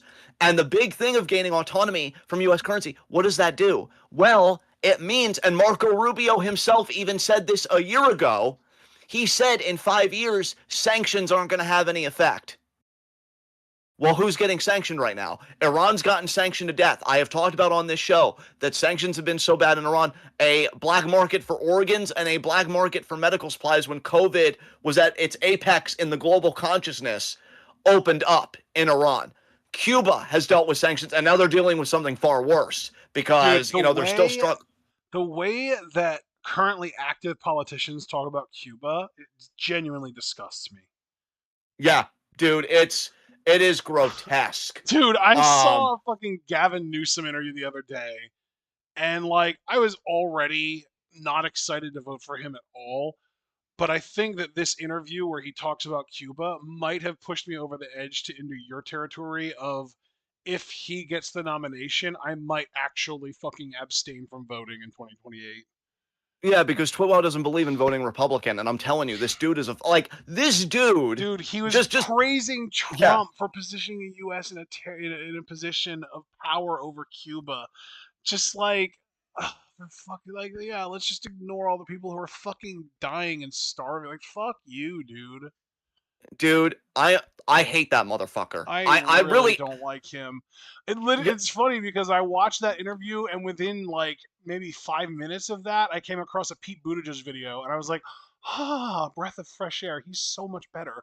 And Pete Buttigieg is still like a milk toast liberal centrist Democrat, but he's still so much fucking better than Gavin Newsom. It's insane.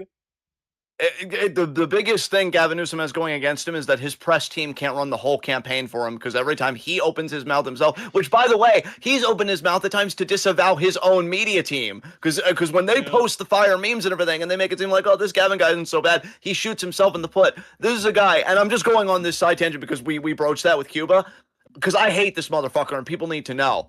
For one thing, he's had right wingers on his podcast. I've already mentioned this before, but just to go a bit more in depth. He apologized.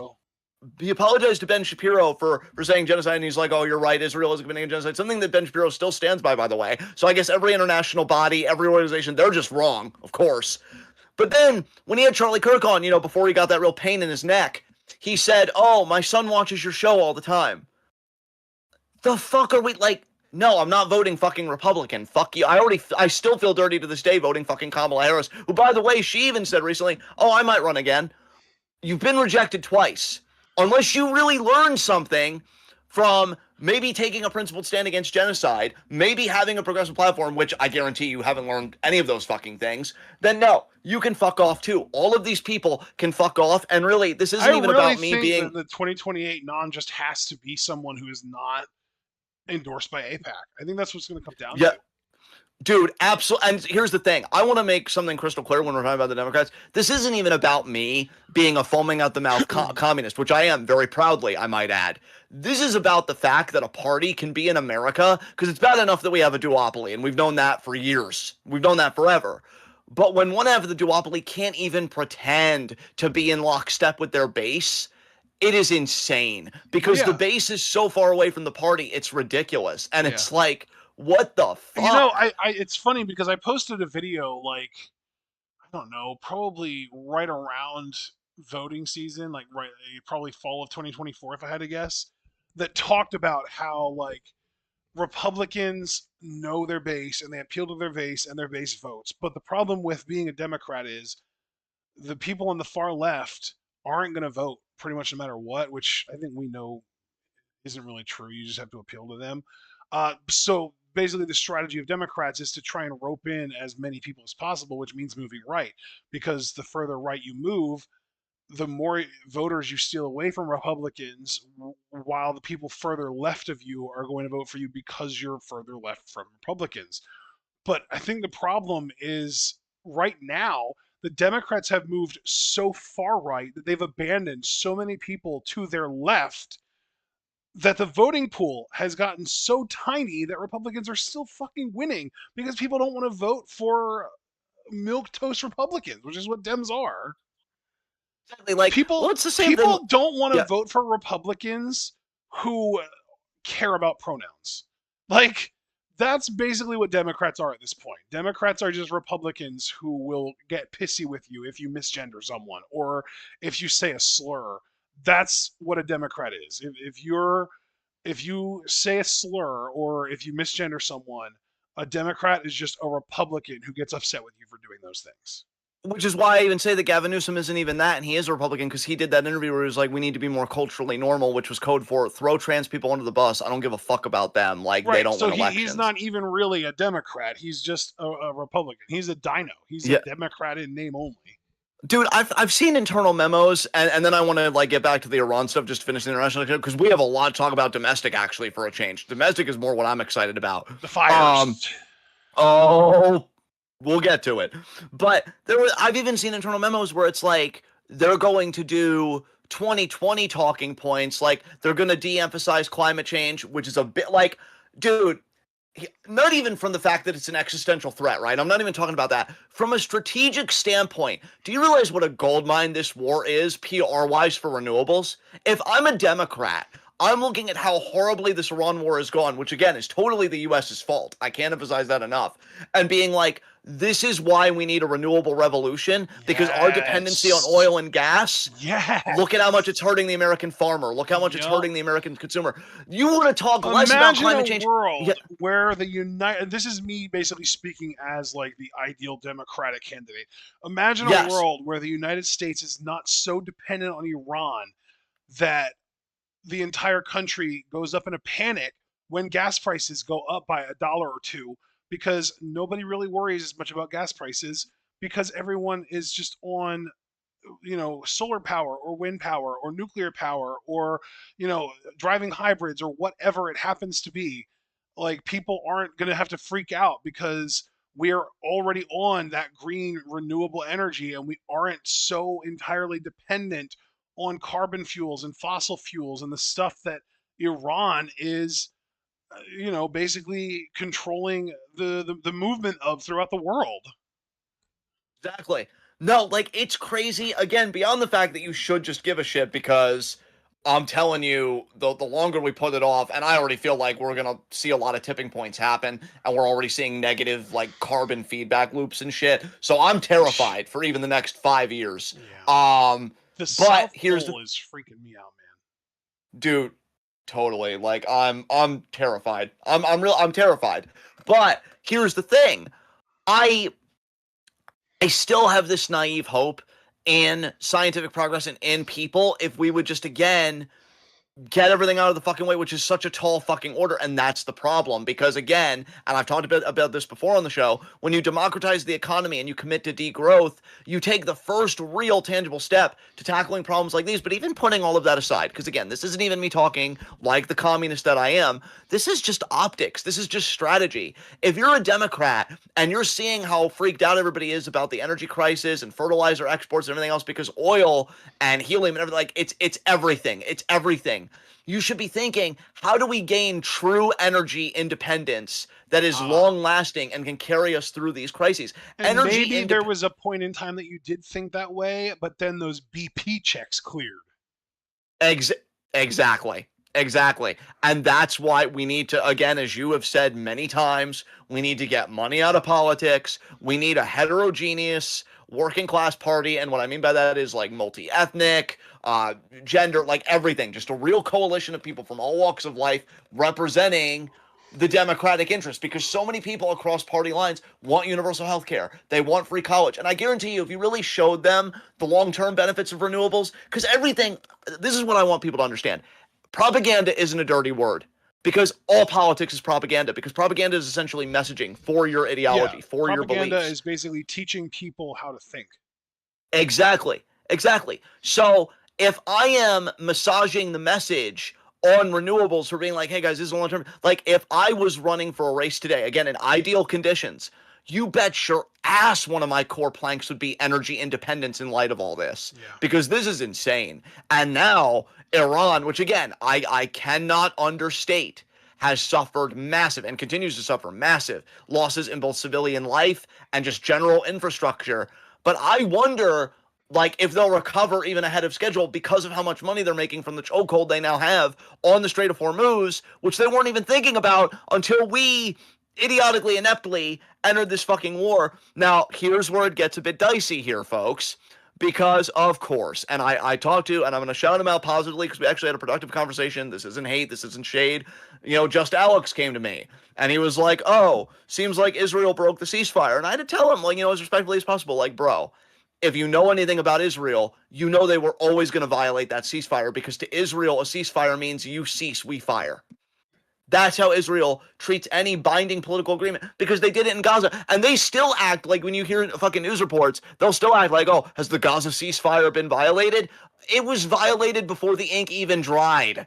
Like, before the pen even hit the paper. God damn. So, no, because what happened, and again, I'm speaking in broad brushstrokes here, so forgive me, but essentially, in my mind, what happened was Israel vastly overestimated U.S. military capability. I think both the U.S. and Israel vastly underestimated Iranian military capability and how they were fighting the war, because I said last week, and I think even 2 weeks ago, so it's been kind of a recurring talking point, Iran is fighting this war asymmetrically. They always have. You know, they're just bombing Iran indiscriminately. They've basically turned what the US and Israel wanted to be a single war between themselves and Iran into two separate wars, where Israel and the US can win the war that they're fighting with Iran, while simultaneously at the same time Iran is winning their war against the entire global economy. Yeah, exactly. And we have to remember too, like, there are Gulf countries, you know, Saudi Arabia, Iraq, other places that were U.S. allies that Saudi Arabia got abandoned, Bahrain got abandoned, and they're like, what the fuck? So Iran, and I think I even said this in the Iran war thread that we have on our Discord, $3 a month for those that haven't joined, and I appreciate everybody that's contributed to that thread. Again, I'm very proud of it, because it's like we have an archive, essentially, that we're doing ourselves, and I think that's a really beautiful fucking thing. It is. But I said that one big thing I really need everybody to understand, and again, I am wrong, I made that joke 66% of the time, because I did say that thing right about sharing fabulousness. But, like, I'd like to think with politics, my rate's a bit higher. And so I want people to understand my opinion. The biggest win Iran has gotten here is that it has exposed America, and it has displaced America at the center of the global order. It's done. Even if it doesn't look done on the surface, even if it's going to take a while for the effects to really show, we are no longer in a unipolar order where the U.S. dictates terms to every other country on earth. We are now in an era where the globe is carved up geopolitically into spheres of influence, and our sphere, however big it is, took a huge hit because we just showed our whole ass to everybody. Like, I think China's a huge winner here because I think China now is going to take Taiwan no problem because I think they feared U.S. aggression, but we have depleted so many resources and this was waged so ineptly. I think they're laughing at military capability here in the U.S. I think Iran, despite their heavy losses, could still call themselves a winner in the sense that Trump heeded to their demands. Israel's the one holding it up, and why did Trump heed to it? Because it's looking awful. J.D. Vance's political capital is hemorrhaging the longer they're in this. Trump, who already has dementia and everything else like fucking on fire domestically, the longer this drags out, he looks worse. And Iran won the propaganda war just, with the letter from their president and everything else. So they really have no standing. The one that, of course, wants to stay in this, and I'm gonna be real with you all. Good it's old hard BB. for me to talk a little bit. It's hard for me to talk about Israel because you never want to generalize a country. And not every Israeli is a Zionist or whatever, but they do benefit from Zionism because every Israeli, just like every U.S. citizen, myself included, we are settlers more or less because this was built off of a genocide. This was built off of slavery. So you can critique the ideology even if you still implicitly benefit from it. And that's not a condemnation. That's just honesty. Because like I said, I'd be right there in my own country. But, last I saw, the war had 82% approval. And, I'm sorry, we need to talk about the fact that Zionism as an ideology is making Israel an irredeemable state. And already it was founded on settler colonialism, again, just like this country. And there should be a land restoration. There should be a substantive long-term program of restitution for Palestinians, just like there should be one here for indigenous people. They call it land back. Over here, I would say the same thing for Palestinians. But I say all of this to say Israel is collapsing because you have political officials talking about, because now they're using the term Greater Israel Project, and they're saying, Lebanon, because they've been hammering Lebanon. And actually, just to emphasize that for a second, part of why this ceasefire might already be crumbling, again, Israel, they really feel like, fuck, this didn't go the way we wanted at all. We're trying to make Iran a failed state, but they've won the propaganda war. They're still standing enough to hammer us. Tel Aviv got hit with strikes. I don't know how damaged Tel Aviv is, but I can tell you those interceptors, that Iron Dome, stopped functioning a while ago, and more missiles have been getting through. There were sympathetic pieces, bro. And again, this is why I got to be careful when I talk about Israel, because not every Israeli, but I hate Zionism. And that's what I say. I fucking hate Zionism. That I have no problem saying every day. But there are news outlets that actually had the audacity. Keep in mind, the IDF has been fighting for over 900 days, probably over 1,000 at this point, committing genocide, indiscriminately exterminating different people, whether Lebanon, Syria, whatever. I've seen headlines. Do the people of the world know how tired the people of Israel are? And I'm like, are you fucking kidding me? Like, you're really going to still try and posture with this victimhood when you genocided an entire people in Gaza, Palestinians, and that genocide's been long ongoing, like decades, but especially since October 7th, 2023, you've really ramped it the fuck up. Apparently, even Israelis were surprised how long Joe Biden let them get away with it, because it really was like, I can't believe they're still letting us get away with it. You've meddled in Syria. You're now meddling in Lebanon to the point where people in South Lebanon, you've destroyed bridges that would have made them cross over to a safe area, which, by the way, is a fucking war crime. Not that that even matters anymore because international law is a fucking joke. And you want to sit here and you want to tell everybody, actually, if you squint and you turn your head at a 45-degree angle, we're the victim. Fuck Zionism, man. Fuck Zionism. And if there's anything... That's how they teach you, though. That's like the whole fucking shindig, though, right? It's like... Yeah. The IDF, that's like the whole thing that they go through is like, isn't that like a big thing that they teach you at the IDF? Like when they train for the IDF, which everyone that's born in Israel has to go through a certain amount of time in the IDF. Yeah. They literally teach you how to handle people in public, how to get people arrested for being anti-Semitic, even when they're not actually being anti-Semitic, just for challenging Israel at all. Exactly. It is just so horrible. And what Israel is trying to do rhetorically, even though Iran spelled it out clearly in their demands, because one of their demands in the ceasefire, which again, Trump was more than willing to capitulate to because I think he wants this to be over. He's like, this is a nightmare. I think he wants to move on to Cuba because I think in his dementia-addled brain and Pete Hegseth thinking like, war's no different from the toy soldiers I played with growing up while I watched Daddy drink, is like, I did what I did in Venezuela.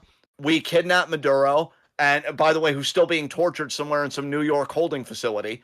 And so everything's going to be like Venezuela. That Diddy's in? I'm not sure. I can't comment on that one way or the other. Oh, okay. But yeah, they are torturing him. And that's like the big thing because he's a head of state. He didn't get voted out of power legally. The whole thing's a fucking mess. But Trump thought, well, that was so easy. I can do whatever I want. And now, and we've seen reports come out, oh, this terror in Latin America is just the beginning. But you're really, and again, it's rhetorical because I know he is, of course, but you're really so geopolitically inept. You're so inept about Middle Eastern politics and everything else. And here's the thing, I'm not a fucking expert either, but I'm not the one killing children, right? So you're so ignorant about all this, you really thought you could make a one-to-one comparison between Venezuela and Iran. Like, that is just insane. Like, even if you were to do it within Latin American territories, it would be insane. Every territory has its own unique conditions, history, whatever. And he just thought, oh, well, it's easy. We did it here. Let's do it there. And it's been a disaster. And Israel wants to get something out of this. So they're trying to claim Lebanon wasn't part of the ceasefire. But Iran, in their terms, very, very clearly spelled out, yes, the fuck it was. Stop your shit in Lebanon or, it's going to be whatever. Pakistan is mediating right now. I know J.D. Vance is representing the U.S. in these talks, but I don't think I even need to say anything. I think that laugh sufficed. If you want to know how that's going, though, according to CNN, and again, I always say, be dubious of every source these days, but just go with whatever you can get your hands on. U.S. intelligence indicated that China is preparing weapon shipments to Iran in the event that the ceasefire doesn't hold. So here's the thing. Given that it's Trump, given that it's fucking Israel that for the entire Biden presidency since October 7th up to now has been able to do whatever they want, once you give a nation license to genocide, you really think they're going to know any restraint about anything? No. Yeah, they're not going to stop in Lebanon. To stop. Exactly. So they're going to keep hammering Lebanon. And now I just think the ceasefire isn't going to hold. I wish it would because I'm still terrified that Trump's going to be like, all right, we have to use nukes. Like, I have not forgotten that nukes are on the table, especially because, let's not fucking forget, this dude not that long ago, just this week, threatened civilizational scale destruction. He said a whole civilization will die tonight. I wish it wouldn't come to that, but it probably will. And everybody's like, okay. And by everybody, I mean the people that actually have the power to do something, because I know some Democrats have invoked 25th Amendment, but you're not going to get the Republicans to do that because they're fucking bloodthirsty fascists too. They tried to file articles of impeachment. Let's see how far that goes. Exactly. Like, dude, insane. Just insane fucking times we're living in. And yeah, so that's that essentially. I might be missing one or two big. Oh, actually, wait. I did want to read this press release because, again, now this comes from my friend Jace, who I've mentioned before. He's a very pragmatic political analyst. I would say he's far better than me. Him and Kyle Kulinski are my two big guys. I think I just come, I bring the flavor of my tone and everything else. That's really all I bring. These guys actually bring the facts because he shared. You're the Jon Stewart in this situation, and they're your researchers/writers. There you go. And thankfully, I'm further to the left than Jon Stewart, but I'll still take it. I would vote my ass off for Jon Stewart if he ran for Demprez. I was that way a few months ago. I don't know. Let me guess. There's something Zionist about him. Well, I didn't like how he covered the initial aggressions against Iran because he was like, "Oh, Iran's just attacking everybody." And it's like he's not a perfect candidate. I don't give a shit. He's a great candidate. There you go. But whatever. Look, it's cooked. It doesn't fucking matter. But anyway, U.S. Embassy in Baghdad had this press release, and this is from April 9th.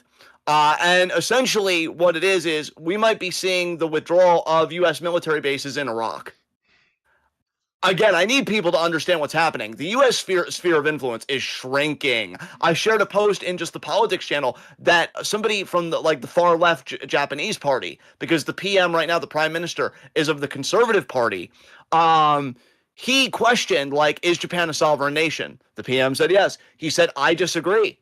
It feels like a colony to me because we work at the whims of the U.S. Yep. If we make requests, we have to make sure that it's okay with the U.S. That's not being a sovereign nation. That's being a colony. I'm telling y'all, there's going to come a time where we're left alone. And here's the thing I really want to drive home. A Democratic president ain't going to fix this shit because they might be able to rehabilitate relations in their term. But you know what all those world leaders are going to be thinking in the back of their minds? When's another Trump going to show up? Mm-hmm. The damage done here to our international relations, dare I say, and I normally don't like words like this because it seems to veer doomerist, but I will say it in this case, I feel like some of the damage is irreparable. Because I feel like there are some nations that are like take Iran, for instance. You think Iran's not going to make a nuclear weapon now? Which, by the way, I don't give a shit if Iran has nuclear weapons. You know what concerns me a lot more? That Israel has nuclear weapons. That concerns me a hell of a lot fucking more. You think Iran's not going to make nuclear weapons after this? You think Iran is ever going to have a moderate in there again that is open to U.S. relations after all this? After we slaughtered how many children over there? No, almost 200. Exactly. We need to fucking wake up, people, because we need to just wake up because we're just going to be left all alone. And we're going to have a real isolationist policy by force from the rest of the world. It's going to be fucking nuts. And so, yeah, and welcome Mars13W. I think a new commenter here. If you want to listen to pro wrestling, that was our first segment of the show. If you want to go back to the beginning. But I mean, yeah, if you're done with the geopolitics, we're actually done with the international part because now we get to one of the craziest weeks in recent memory for domestic politics. I want to save the fires for last because I don't know. I didn't think you and I would get to see Smoke season 2, but I thought it was a one-season show. But apparently we were wrong. But before that, we have to talk about Melania out of nowhere, being prompted by no one, giving a statement that she did not know Ghislaine Maxwell or Jeffrey Epstein or anything else, despite the fact that there are multiple photos of her together with them and Trump. And a lot of people are speculating, is a book coming out? Is an article coming out? Is just something damning coming out against her? Really fucking weird that she would talk about that with everything else going on. And it's so rare that she speaks anyway. Yeah. That just kind of caught me off guard. So that happened. You have a lot of conservatives talking lately about the collapsing birth rate in America. And what's really fucking creepy, because they're right-wingers and pedocon theory is 1000% real, they're talking about how teen birth rates have crashed. Katie Miller, who is Stephen Miller's husband, just to make that clear, she said, quote, America is in a full-scale birth rate collapse. It is a crisis fueled by delayed motherhood, toxic career-first culture, and the lie pushed by legacy media and feminists that kids are a burden. The fertility rate is down 25% from 2007 levels, based. Teen births have crashed 81% since 1991. That's amazing. Yeah, that's great. With another 7% drop in 2025. It remains stuck around 1.6, well below the 2.1 replacement level. Jesus fucking Christ. I don't want to belabor this point too much because you guys already know how fucking forced birthers are what. How do you reconcile the billionaires who are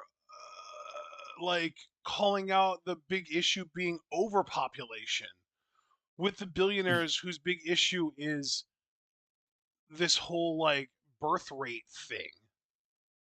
Dude, it is so fucking weird and gross. And especially when the science is saying, I think the world is almost or the population of the earth has almost peaked. I don't think it has quite yet from what I'm understanding, but it's getting there and we're already seeing declines. So what the, and also at the same time, see, it's so fucking disingenuous because you talk about birth rates, but you won't improve the material conditions that would make people want to have families for one.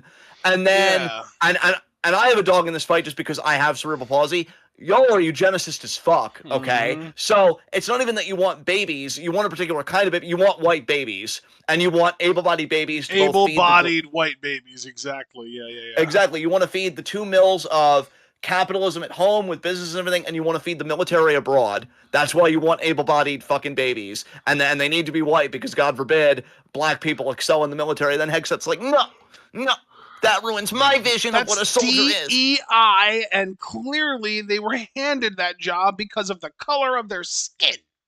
Exactly, and I hate it. Nyeh, nyeh. So again, fuck you, fuck all of you, just so much. And so yeah, that happened. DNC killed a resolution condemning AIPAC. Nobody's surprised there. The party, even though the base is so ready to fucking break with Israel, the party's like, the checks are still clearing though. I don't know. So one day, but the tide is slowly turning. You are seeing more and more progressives pop up, and be propped up by the base. The base literally said "fuck AIPAC," and the Democratic Party, the DNC, was like, "How do we trick them into liking AIPAC again? Fuck." Exactly. Yes. Exactly. And then because Graham Plattner in Maine, he is still well ahead against his opponent Collins. Like I think him winning. I never want to say a foregone conclusion in politics because we've said that before and it aged like milk, but it's very likely. 2016, baby. Yeah, really. The way you said that.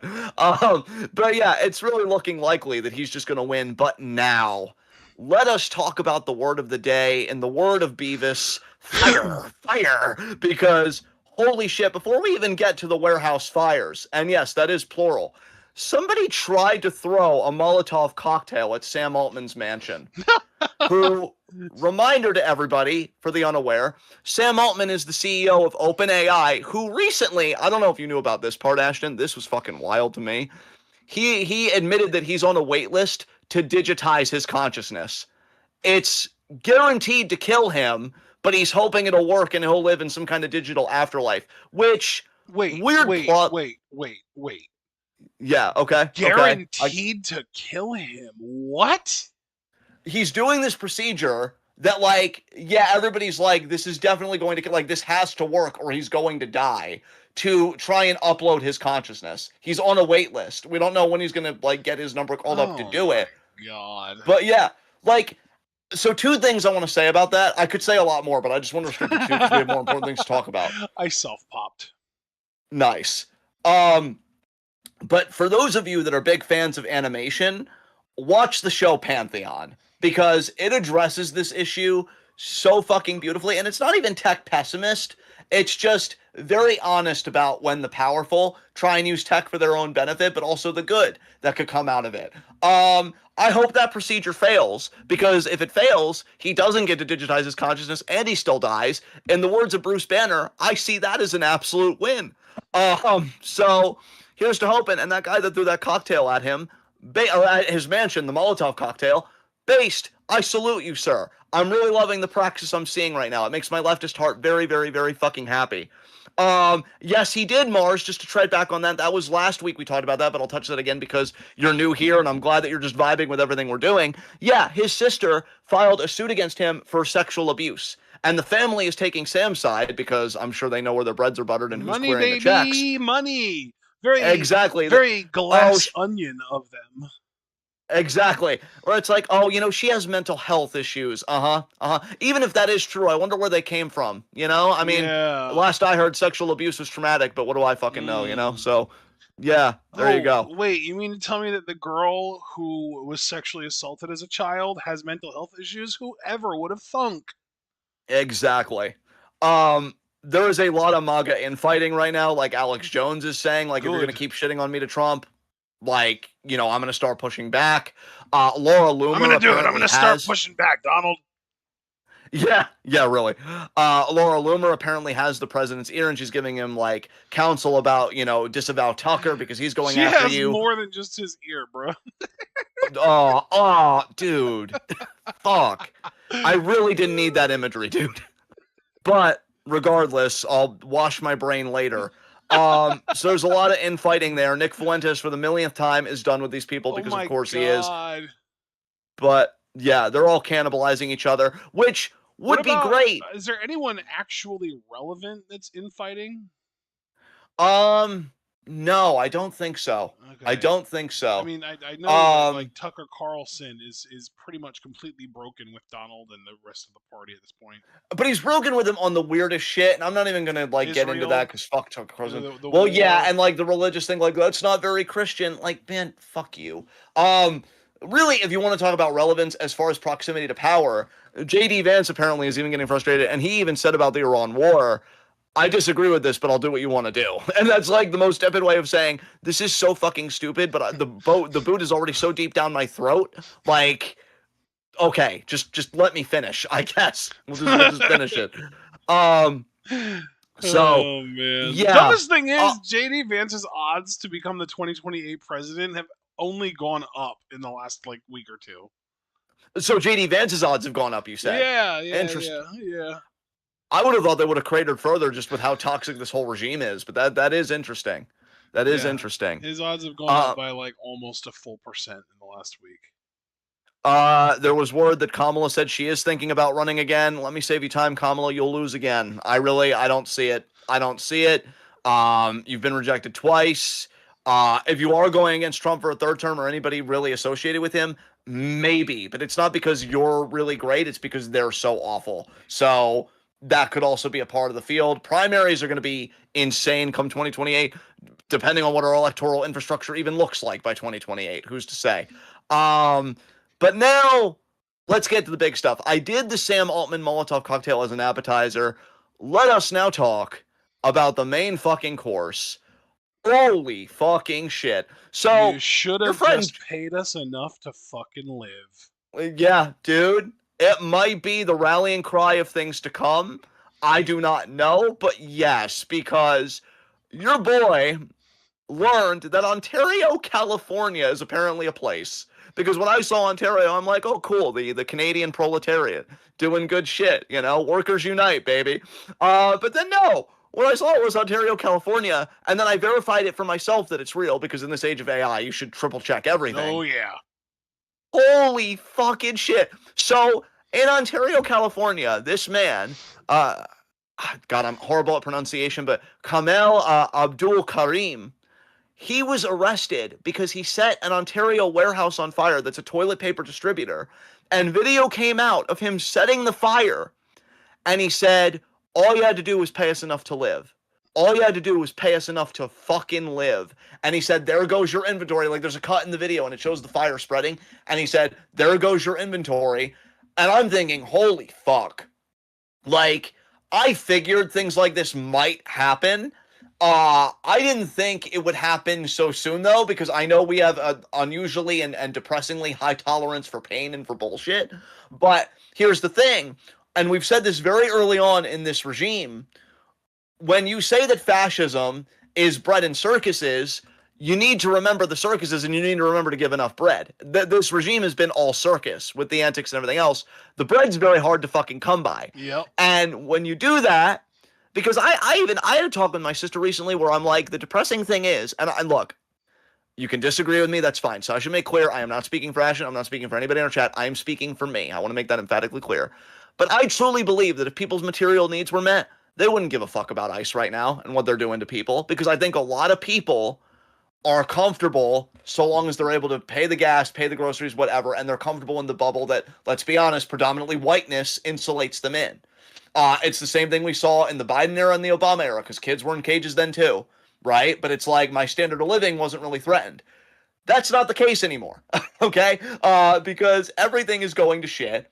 Everybody's like, what the fuck is happening? We're pretty much being told in the most diplomatic terms possible, in the most politician terms possible, to kick rocks. What's there left to do? Well, some people are coming up with very creative answers, like this amazing man that set fire to his warehouse. And that wasn't even the end of it, because I thought, okay, it's one thing. We'll see some cool memes. I shared some cool memes in the Discord. But could anything else really happen? Well, apparently, dear listener, yes. Yes, it can. Because apparently, again, after that, if we're going in chronological order, the Molotov cocktail incident with Sam Altman happened, like, I think a day after. And then after that, because I'm like, what the fuck?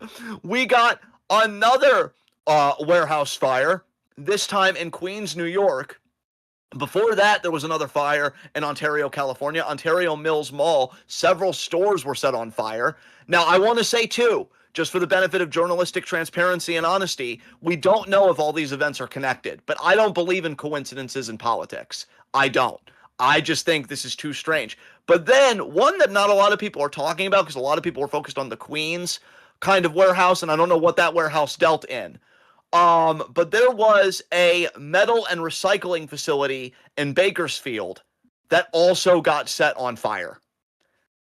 What the fuck is happening, y'all? Like this is insane.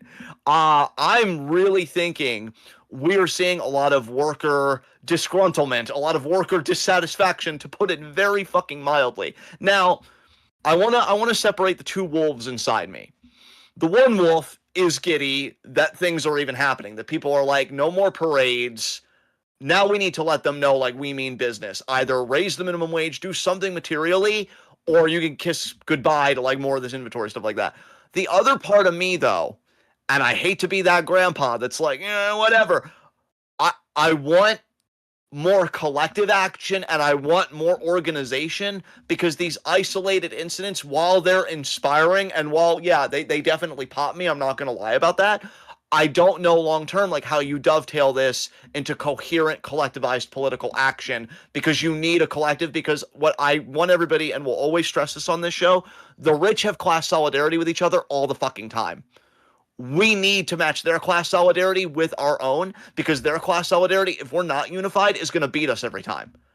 So we need a united front here. And what I will say about the Ontario worker, because a lot of people were trying to give him flack, which I don't know if they were bots or real people, or maybe a combination of the two. Oh, you cost other people their jobs, whatever. And then other workers clap back and they're like, nah, homie, you got to understand, like, they were paid starvation wages. They understand. He hit the CEO because now all your inventory, all your means of generating capital, of getting money, are gone. And workers rallied around Hamel, and they raised money for him. So that's work. That's the solidarity I'm talking about. Mutual aid, collective action. Things are happening, guys. Because the idea that these are 4 fires in the span of like 2 fucking days, and you can't even say like climate change, because these seem to be arson induced from my understanding. I mean, the Ontario warehouse was, the Queens one seemed to be, the Ontario Mall one definitely was, and Bakersfield might have been. Bakersfield, I think that's a bit ambiguous what the cause of that fire was. But again, I don't believe in coincidences in politics. This is huge. And we got to remember, too, that No Kings on their side is still planning a general strike for May 1st. Lots happening, y'all. Lots happening. I mean, I know a lot of people are thinking about midterms. You might have to be thinking sooner than midterms, because people are starting to take power in their own hands.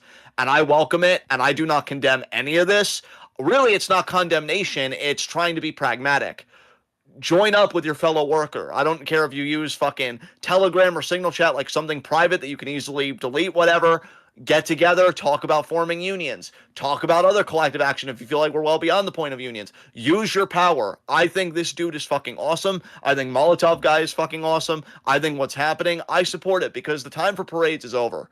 The time for petitions was way over, and I've never believed in petitions. This and other forms of collective action, like what we saw in Colorado against ICE, mutual aid, educating kids for other parents, doing schooling at home, making sure food gets to people, making sure medication gets to people. I know, and I'm guilty of it too. There is definitely a fetishism of revolutionary action and revolutionary violence.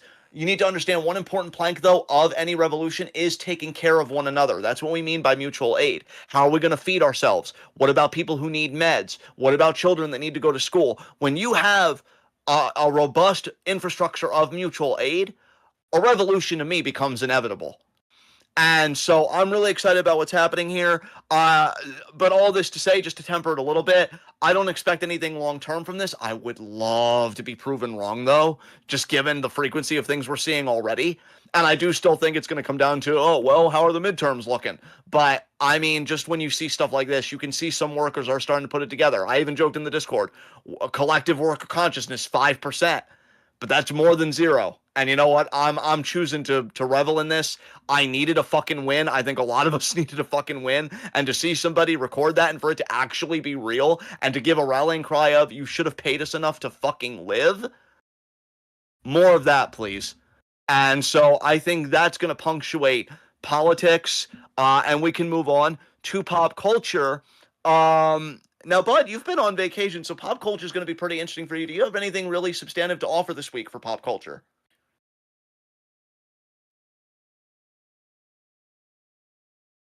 Just checking in. Can you hear me?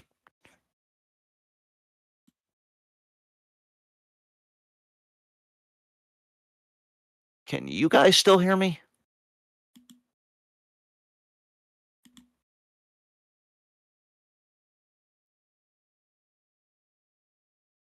Okay, you guys can still hear me. Ashton's not answering me. I don't know if his mic's muted. Um, God, guys, I never know when to shut up. I guess I can keep talking to you until Ashton works this stuff out. I'm gonna message him that I can't hear him. By the way, I love you all very much. I don't think I've said that recently, but you're all beautiful, and I'm rooting for all of you. And Mars, you know what? You seem like a cool guy too. So I know we just met, and it's probably creepy, but I love you too, my man. You keep staying safe out there. You keep doing your fucking thing. I'm rooting for all you guys out here. It's been hard. It's hard living under fucking fascism, and I know it hasn't been easy for you guys. And I want to apologize because I know I even said to Gala very early on in Trump's second term, like, oh, we should make like a thread or a group chat just to check in on each other once a week. And we should still do that because we don't know how long fascism is going to last. But I'm rooting for fucking all of you. For real. Like, shit needs to fucking change. Hydrating. I don't know what happened to Ashton. But yeah, guys. I mean, you've been on and off this channel since 2017. So yeah, that's really cool, man. That's really cool. Um, yeah, I'm just rooting for all you guys. So I hope you guys are really doing well. I know Super Blue, you've been concerned and you've done a great job. I want to shout out Super Blue actually while we're waiting for Ashton because he started a thread in the Discord talking about internet censorship, COSA, and bills like that. We really haven't given that due attention, and I will own that. I think partially because I just don't even know if it's going to pass, and if it does, like what we even do about it. Because the internet is such a massive thing, and I do think a decentralized internet is preferred because that's how you get all these cool niche blogs and websites and interests happening. And it's funny that the ways the internet could probably be regulated, they just have no interest in.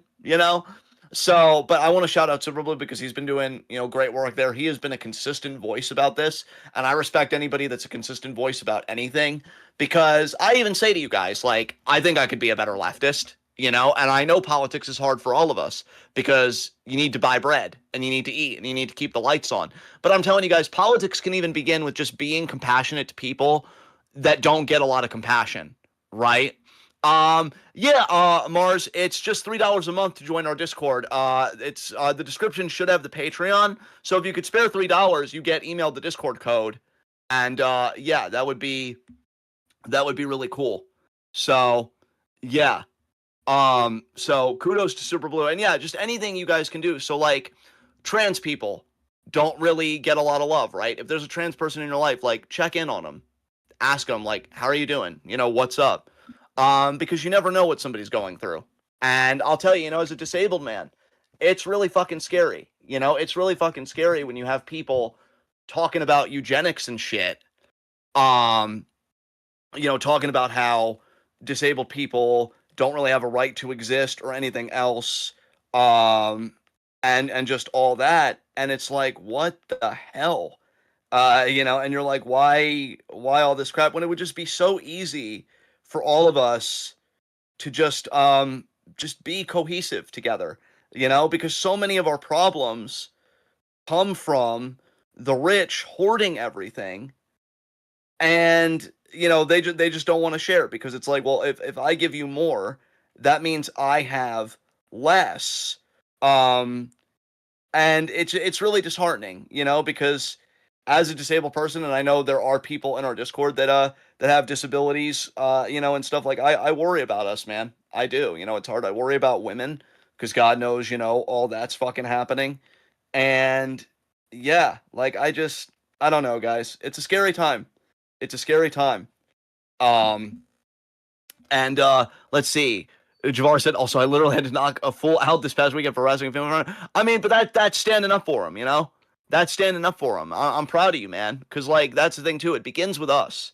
It begins with us and anything that, we're capable of doing.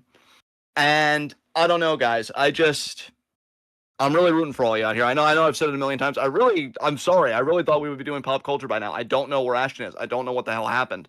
Especially because this call is still going. He hasn't even disconnected. I can't hear him. And he hasn't answered me back on Discord. Actually, do I have Facebook open? I do have Facebook open. He hasn't messaged me on Facebook either. I don't know what happened. Um, Weirdest fucking thing. I am so sorry, everybody. Because I know sooner or later you're gonna get tired of hearing me talk.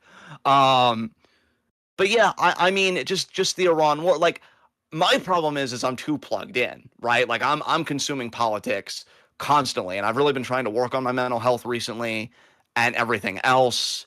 Um, but it's difficult because I don't want to be so disconnected that I stop seeing people. You know what I mean? Like that I just like that Iranians or Palestinians or anybody that doesn't live in the same sphere of the world that I do, that they become invisible to me. Because I feel like that's always bad when any group of people, and it happens even within our borders, right? Like trans people or black people. Like when anybody becomes invisible to you just because you're just so caught up in your own stuff, um, that you just forget that they exist. It's like I never want that to happen. But it is a balance because I also agree with the leftists that are like joy is revolutionary. So if you love writing, if you love reading, if you love painting or gaming or whatever your joy is, always make time for that joy. Always make time for that, for just loving that and just being a part of that. Because that matters. That matters because it keeps you in the fight, and everything else. And you have to stay in the fight because we need everybody.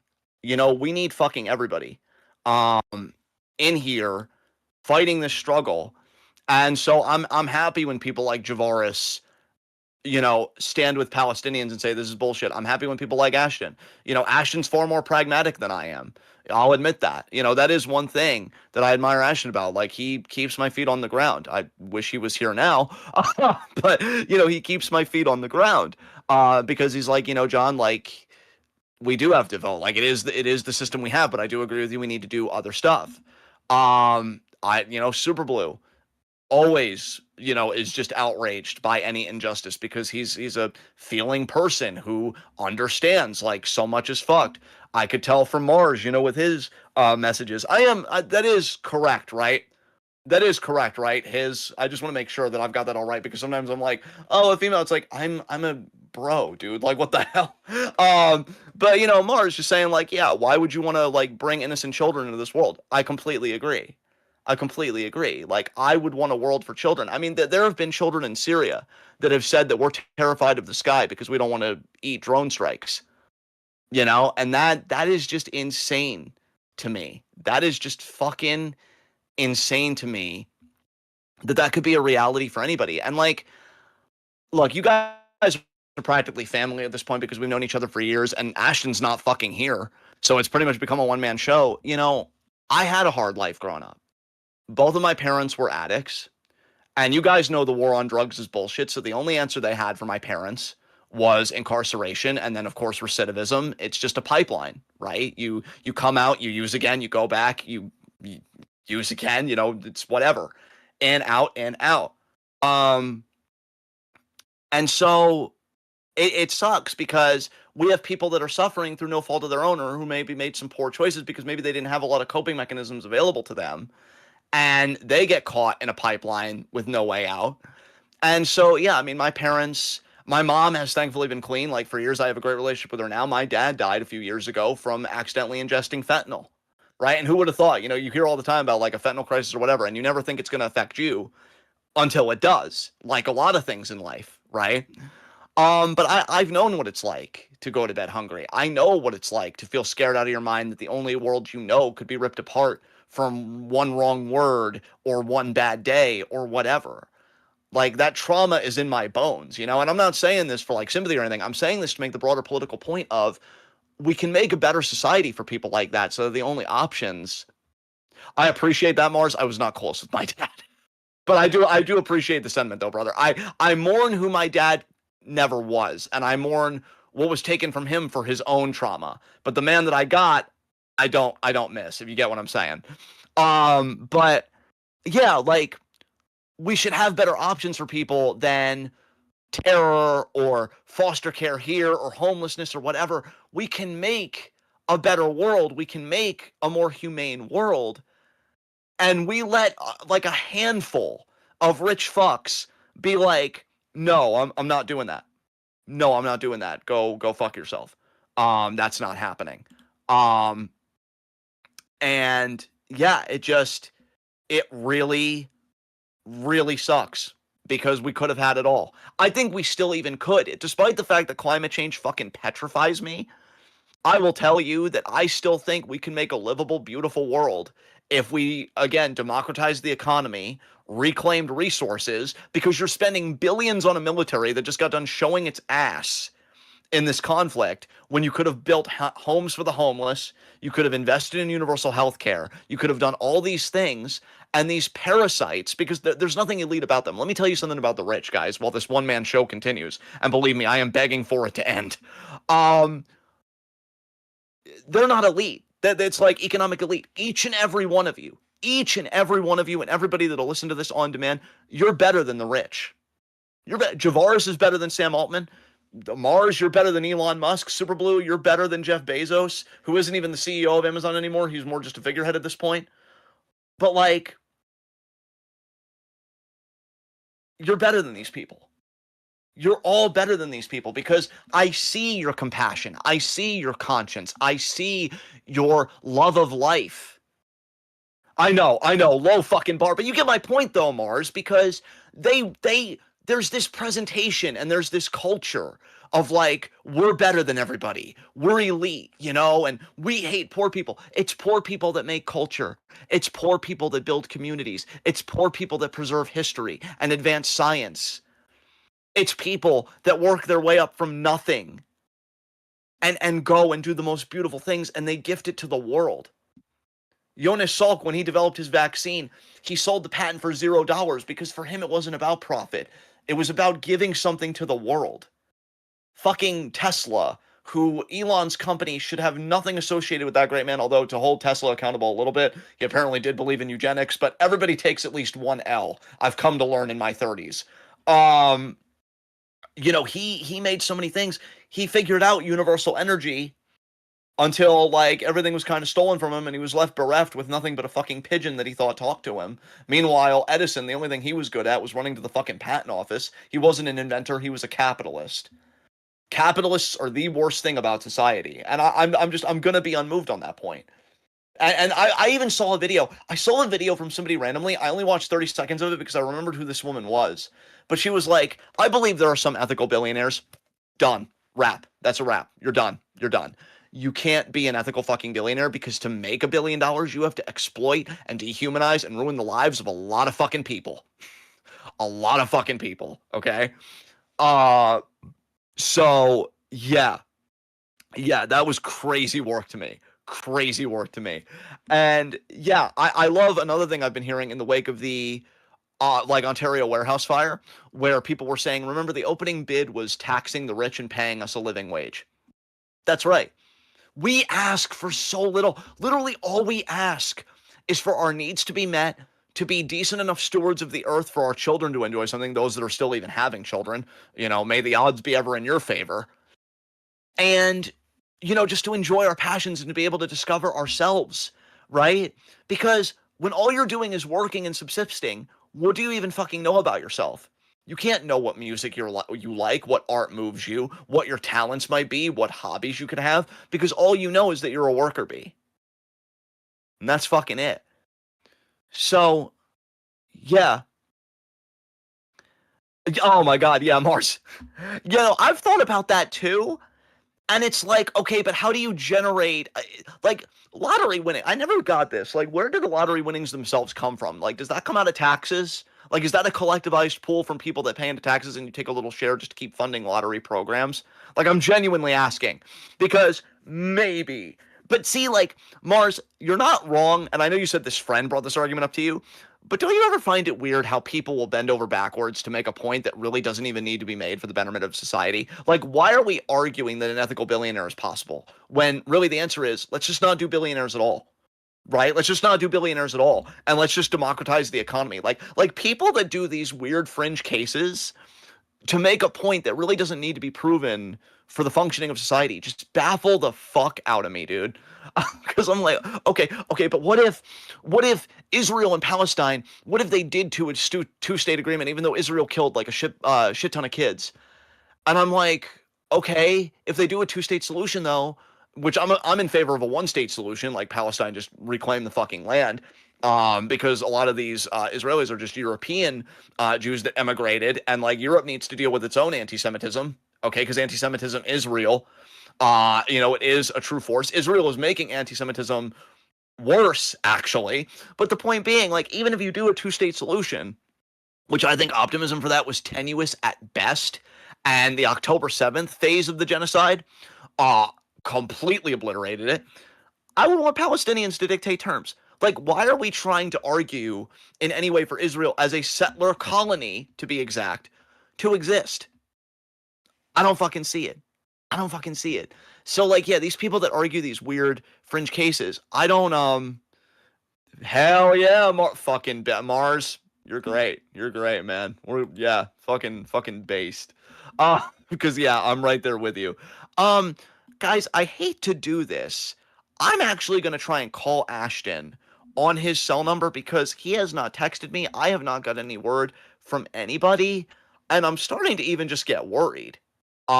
So just give me a thought here, guys, because keep in mind, this is all live on his end. I can't end the stream. I don't think I can anyway. Um, yeah, I can't end the stream on my end. It has to be Ashton that does it.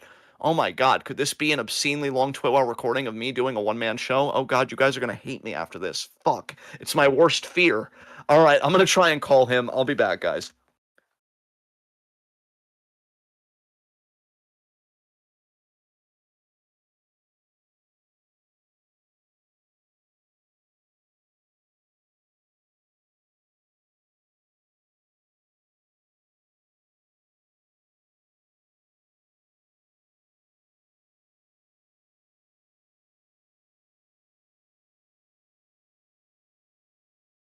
Okay, I literally just tried calling him and the call didn't even go through. What the fuck happened over there?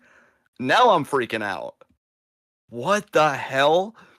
Okay, fuck, guys.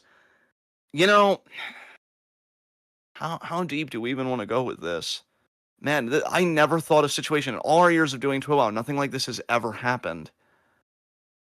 Oh, God. Maybe I could treat this as a therapy session so that we can all share the trauma. Um, you know, I know I boast about being brilliant and handsome and devastatingly hilarious, all of which I do think, last I checked, are facts.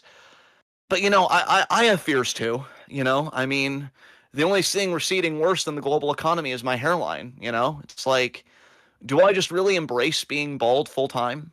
But then, like, do I want to wear a hat all the time when I go for a hike to protect my scalp?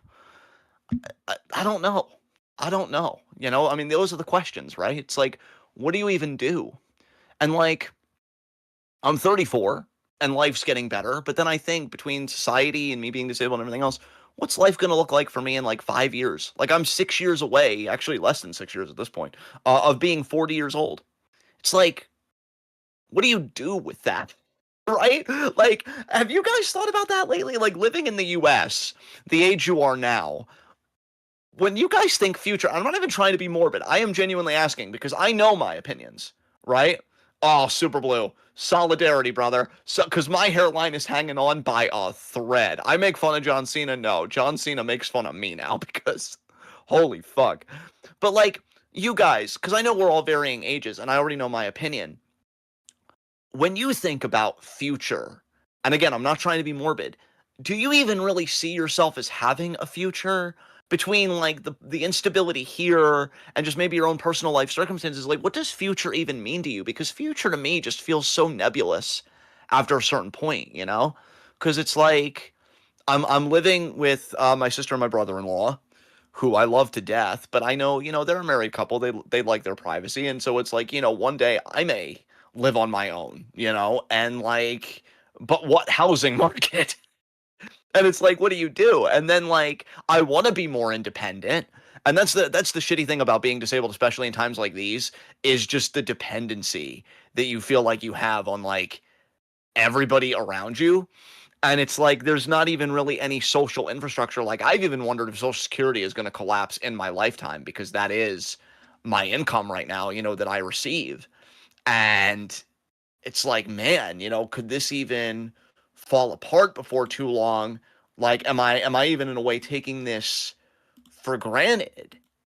And I'm just like, man, like, it just everything feels so up for grabs right now. And I'm just wondering how everybody feels kind of like about their sense of future. Like, do you feel like the ground is underneath you? Do you feel like you're adrift? Like things might be getting away from you. Like what's what's on your mind? Like what do you think about all that? I know I'm like ranting a lot, guys. Again, this is unprecedented territory. Um, you Mars said you're adrift as fuck. Okay, yeah, no, I get it.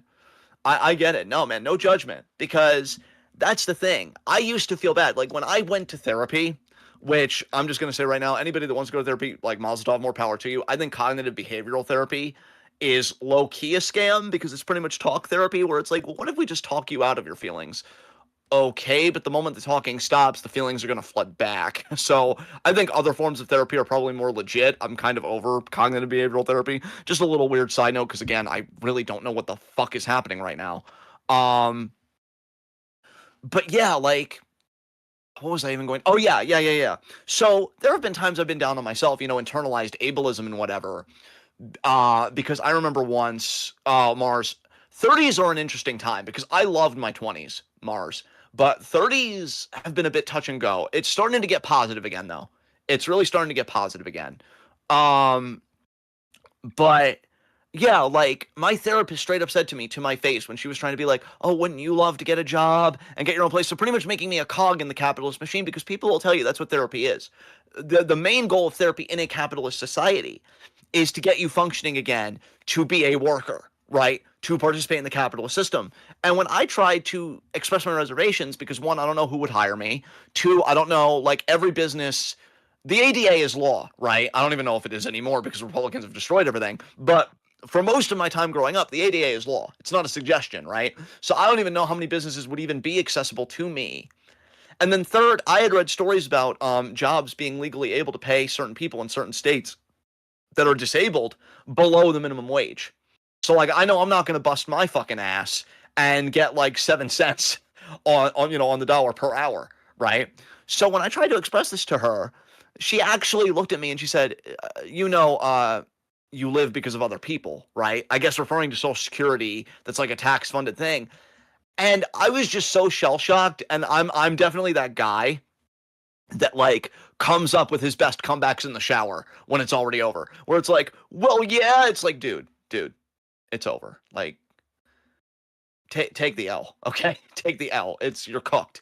Um, but I would have loved to say to her, like, none of us need to be working this hard.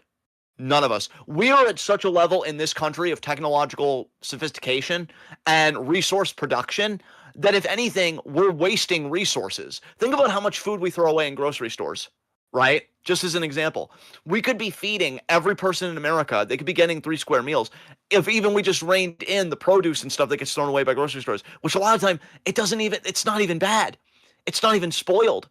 Like a lot of food is still good to eat. It's just like it's about supply. So if anything, it's not that we're overproducing because it's also a question of distribution, but we're distributing in such an inegalitarian way. It's like, what the fuck? There are 3 people left. We are killing viewership. Maybe if it gets to 0, the stream will end on its own. And so it's like, what the fuck? Nobody needs to be working this hard. Fam, I'm telling you, I know people are talking about 4-day work weeks, and I get it. I even wonder if we could get away with 3. I even wonder if we could get away with 8-hour work weeks. Maybe we're not quite there yet.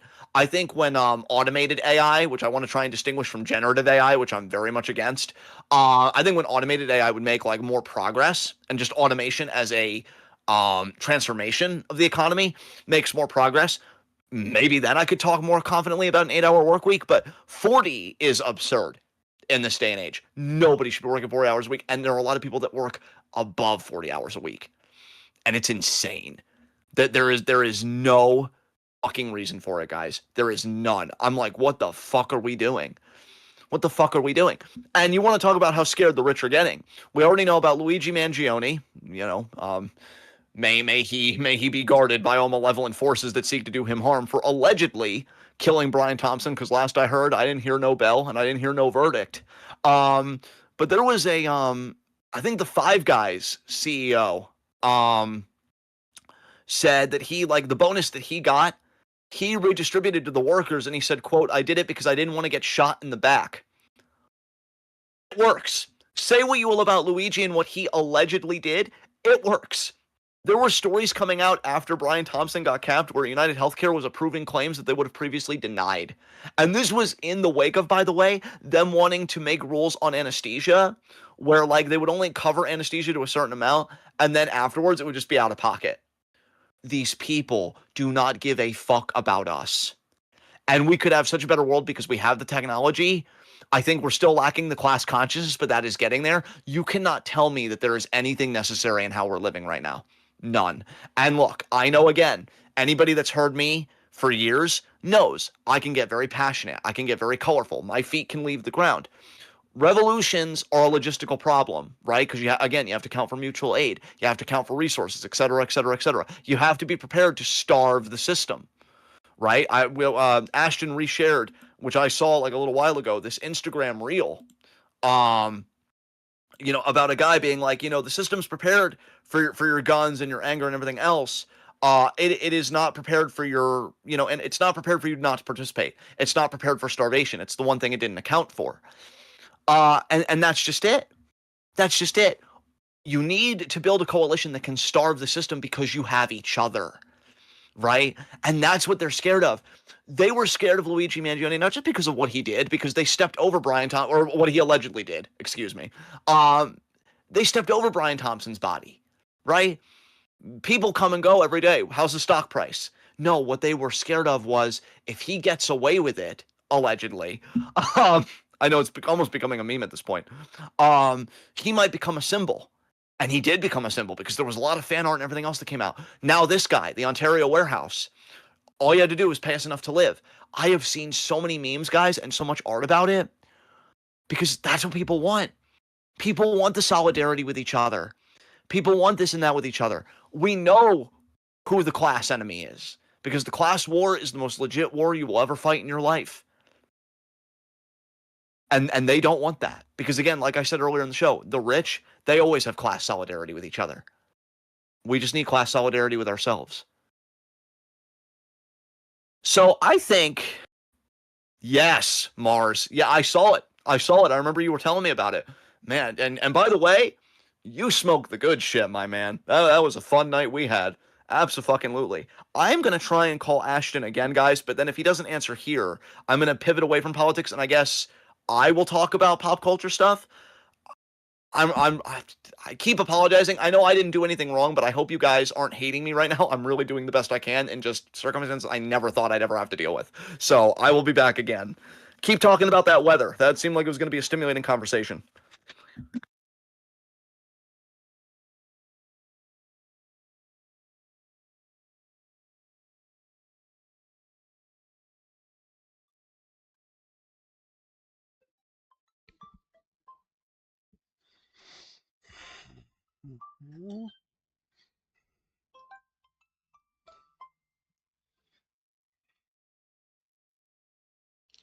Hello? Dude, what the hell happened? What happened? What's the matter? Dude, I haven't heard you for an eternity. What? Oh my, dude, we have to figure this shit out because chat couldn't hear you and I couldn't hear you for the longest time. I messaged you on Discord, but I guess because you being on Do Not Disturb, you never answered me. I called you once before. The phone didn't even ring. I called you again just now. If you've been talking this whole time, nobody's heard a thing you've had to say, and I've been doing a one-man show. No, I must have fallen asleep, man. I'm sorry. Oh my god. Okay, Ashton, the important thing is that you're okay. I kept the show going for us. I filled the dead air. We practically don't have any dead air. The only dead air we had was when I tried calling you the first time. So you're awake. That's the important thing. Thank Yeah. fuck you're I okay. am so Um, sorry. I can't believe that happened. That's the first time ever on this show. Dude, I know. Well, in a way, I'm not surprised. You had the longest fucking drive ever today. You just came back from a huge vacation. Um, so I guess we'll just continue. Okay, guys, he's okay. He's okay. Let's I'll do pop culture first, I guess, just so that you could still kind of wake up. Yeah, we were all worried about you, bud. We're just all happy you're okay. And you Yeah, might want to go back and listen apologies. to my. No, dude, you're fine. I'm glad that I was able to keep the show going because that was crazy. Yeah. Oh, yeah, I'm sorry. I'm sorry. Yeah. So yeah, my family was sleeping and I just accidentally woke them up. So yeah, now that we know that Oh. Ashton's okay and I don't have to freak out, we can go to the positive side of the show. Um, so let's talk about pop culture. I even, dude, it's so funny because when I broached this segment, I even said to you, um, do you even have anything to give for pop culture? Because I know you've been with your family this whole week. Yeah. Um, and so yeah, I didn't even really know if you had anything to add. For me, really nothing. I've been rewatching clips from like Death Note, so not like rewatching the series, but just rewatching my favorite moments. Still an S tier anime, particularly the first like three-fourths really, just really the final quarter of it. That's kind of black because I don't like Nier as much as L, but God, that anime is just so fucking elite. I did do reading. Read some wild fucking shit this week. But I'm not gonna get into that because that belongs in the NSFW channel, really. So if Oh. if you, yeah, it's yikers. So there was that. I did spend time with the family, and we finished Company Retreat. If anybody's familiar with the reality show, that's kind of like a comedy show, Jury Duty. Company Retreat was their second season. Beautiful fucking show. It Mars that popped me hard. Um, yeah, it was just such a beautiful show and really heartwarming. Actually, even made me tear up a little bit. So that was cool. And then we just did like a lot of reality junk. Um, and then yeah, like I think I did like some Fire Pro gaming wise. Um, and my sleep schedule, speaking of sleep, like, my hours have been all out of sorts. I've been kind of like, dealing with a lot of stuff. We've got stuff going on here at the house. My room's getting renovated and everything else. So really not much for me either on the pop culture front. Oh, the one cool thing in music though, Evanescence came out with a new song and they've got a new album coming June 5th. Wow. So yeah, yeah, I'm really, really excited for that. And that new song, I think it was called Follow, was really good. It actually was because I've listened to Evanescence here and there. Um, but like, yeah, that song, "Who Will You Follow" is the name of the song, by the way. So it wasn't "Follow," it's "Who Will You Follow." That brought me back to like bring me to life Evanescence. I'm like, damn, like all these years later, and she still fucking got it. That's insane.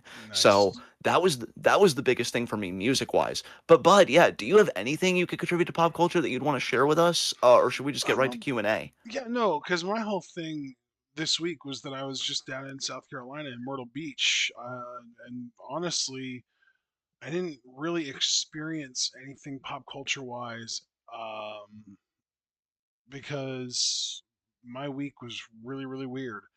And made even weirder by the fact that I just fell asleep live on air with you guys. That's crazy. No, I don't really have a lot to talk about pop culture wise though. Like, that, I mean, I haven't watched any TV or movies this week that were new, or really anything. It was just a week of like pulling the TV up just to see what cool was on already that I knew about. Like, there was like a Jim Carrey movie marathon on the E network a few days ago, and that was really fun. Like got to watch like Ace Ventura and The Mask and Dumb and Dumber, and that was really cool. Um, that's about it though. Yeah, no big things, nothing like musically that came up or anything like that. Just a very like pop culture agnostic kind of week for me down in Myrtle Yeah. Beach. All right, let's just go right into Q&A, which I'm happy about because, they'll Yeah, falling asleep. It's like I'm ready for us to just go home and finish the show. So yeah. let's begin here with Super Blue's first question. Which he Um had five, I believe, unless he's added more. he had yes, he has 5. Um So the first question was, how do you feel about this dumbass still not learning from his mistakes? And it was Alberto Del Rio being reportedly arrested again for domestic violence. So when I first saw this question, no, Super Blue, I get what you mean. So this isn't me like calling you out or anything, but like domestic violence isn't a mistake; it's a choice, and it's a choice he's made habitually. Mm-hmm. So like he's just a domestic abuser by his character. Yeah. Like I wouldn't even call it a mistake, even if he did learn from it. It was a choice that he made, and you can learn from your choices as well. But he's shown no inclination to do it, so fuck him now, fuck him then, fuck him forever. See what I did there? So Yay. that's essentially my opinion on that. I'm assuming you co-sign it, so we can move on to the next question. 100%. Yeah. God, you're precious. All right, so question two. For both of us, this is about the Ontario, California warehouse fire. Why didn't the water sprinklers stop this fire, and did this expose the company even more for possibly cutting corners? I didn't even think about that, Super Blue. I don't know enough about the company culture or like the circumstances of this fire to begin with to really say much about it.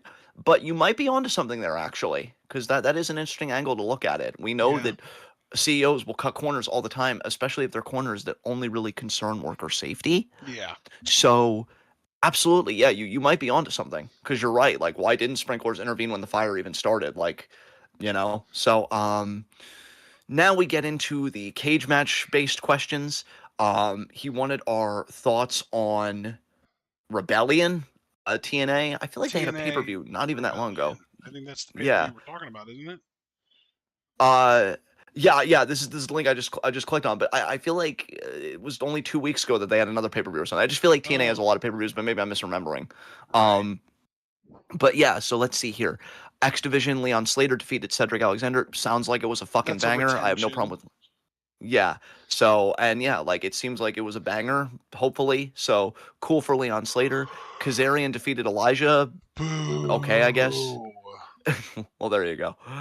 Special Agent Zero defeated Moose. Don't really care. Who the fuck is Uh, Special Agent Zero? Is that Loki? I think it might No, be. it's not. It's His someone name's named Bill Bill Collier. Collier. Yeah, 45 years old. Ew. Um, Jesus. Old yeah. ass. Yeah. Elegance brand, Ash by Elegance, Heather by Boo. Elegance, and M by Elegance defeated Mickey James, ODB, and Taryn What Terrell. the Ugh. hell? Why are we bringing back ODB if she's not going to do anything? Yeah, and Taryn Terrell feels hella random. Yeah. Um, Drew's ex-wife. yeah, Nick Nemeth defeating AJ Francis. Okay. With Ariana nothing on the Grace. line. Yeah. Ariana Grace retained against Lei Ying That Lee. I'm happy about. Good for Yeah, Ariana. same. Ali, this is a TNA International title match. Ali won the title, beating Trey Miguel. Cool, Ali has a title That's again. really That's, cool, yeah. yeah, about fucking time. TNA World Tag Team title matchup. The System, Bear Bronson and Brian Myers defeat the Hardys. So this was also a title change. And then they don't have a result for this, but Mike Santana faced Eddie Edwards. I'm guessing Mike Santana retained. I don't know why they don't have the result for this match. Um, but Yeah. yeah, What okay. the hell? You summed it almost Oh, like oh, David Lynch oh. there. That I think that's the one where or no wait, was it?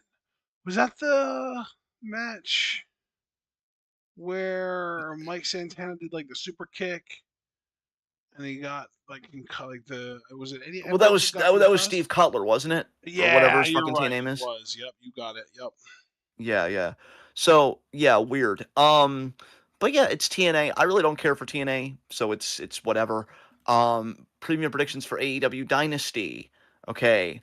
Um, World Trios title match. The Dogs, Clark Connors, David Finlay, and Gabe Kidd and they're the defending champions versus the Conglomeration, Orange Cassidy, Roderick Strong, and Mystery Partner. I'm gonna go with the Conglomeration because I think they've already beaten the Dogs once before, and that Mystery Partner could be a real Yeah. game changer. So I'm gonna go title Mm-hmm. change. Agree. Chris Jericho versus Ricochet. Chris Jericho. Fuck them Mm-hmm. both. Yep. Um, Tag team match: Young Bucks versus Don Callis family, represented by Kazuchika Okada and Konosuke Takeshita. I'm gonna go Young Bucks actually. Yeah. Okada and Takeshita are gonna blow up with this on this show. Yes. TNT title Casino Gauntlet match: Champa versus Roosh versus Mystery versus Mystery versus Mystery. I'm guessing a mystery person will win. I don't even really want to conjecture too long who. because I'm gonna it's just say what. Jungle Boy because I don't see him on this card. There you go. Don't you mean Jack Perry? Um, so Yes. there you go. Um, AEW Women's World Title matchup: Tekla versus Jamie Hayter. Jamie Hayter should win, but I'm gonna go Tekla. Same. Um, Singles match: Andrade versus Darby, and it's important to note that if Darby wins this match, MJF will grant him an AEW World Title shot, and for that reason, I am gonna go Darby. AEW, Yep. for whatever reason, has an obsession with getting Darby Allin to just be like the guy and to just Yep. really put him at the forefront. So even though Andrade should win this fucking match and he should be in the main event scene, it'll go to Darby. I already heard your yes, so you agree. AEW Continental Title match: John Moxley versus Will Ospreay. I'm actually leaning Ospreay on this one. I think so Um, too. Yeah. I think all Osprey right. wins here. AEW World Tag Team Title match: FTR with Stoke versus Cage and Cope. I do think Cage and Cope are going to win the tag titles eventually, but something tells me it's not going to be here. I think they want to keep drawing this feud out, so I'm actually going to go in Yeah. FTR retention. I'm gonna be a little more pessimistic than you, and I'm gonna say that Cage and Cope win here. I mean, given the history of our P&Ps, I think it kind of favors you well, bud. So I'm That's not going to join you because one ship deserves to sail. there. You Um, go. Yeah, I agree. AEW World Title, MJF versus Kenny Omega. I feel like very clearly from just a little bit of build I've seen on this, it's to give MJF bragging rights that I did beat 100% Kenny Omega, so Yeah. MJF's retaining. Yep. I think MJF retains and then he immediately dovetails into the feud with Darby. So, all right. Sounds about right to me. Yep. Your face is everything right with the world. All right. Okay, WrestleMania 42 preview prediction. I've got the Saturday card and I'm going to pull up the Sunday card. Saturday, we've got LA Knight and the Usos versus Speed and the Vision. I'm guessing that LA Knight and the Usos win this, but I'm honestly not even 100% sure about that because you just never know. I am going to go Knight and Usos, but I agree with you with your tentativeness. Unsanctioned match: Drew versus Jacob Fatu. I'm definitely thinking Jacob, especially after Same. SmackDown. Yeah. Yep. All right. Women's tag titles. We've got Lash and Nia, Bailey and Lyra, Lexa Charlotte, and the Bella Twins, allegedly. I'm gonna go Bella still, even with the kind of ambiguity with Nikki's ankle. Oh, God. You know what? No, I feel like Bailey has been losing way too much on TV for them to not be doing anything with it. So I'm going to go with Bailey and Lyra to win the titles. I'm both cool with it, and I still wanted Lyra's first women's tag title to be with Tatum. But if it happens with Bailey, that's whatever, I guess. AJ Um, Lee defending the IC title against Becky Lynch. I just think AJ beats Becky again, and then hopefully they both Interesting. do something I think different. Becky wins here actually because I don't know if Becky or if AJ is going to be sticking around much longer. So you really felt like this run was gonna be hella brief, and it's Yeah. like interesting. And I okay, didn't well we'll expect see. for AJ to stick around even as long as she has, much less past this.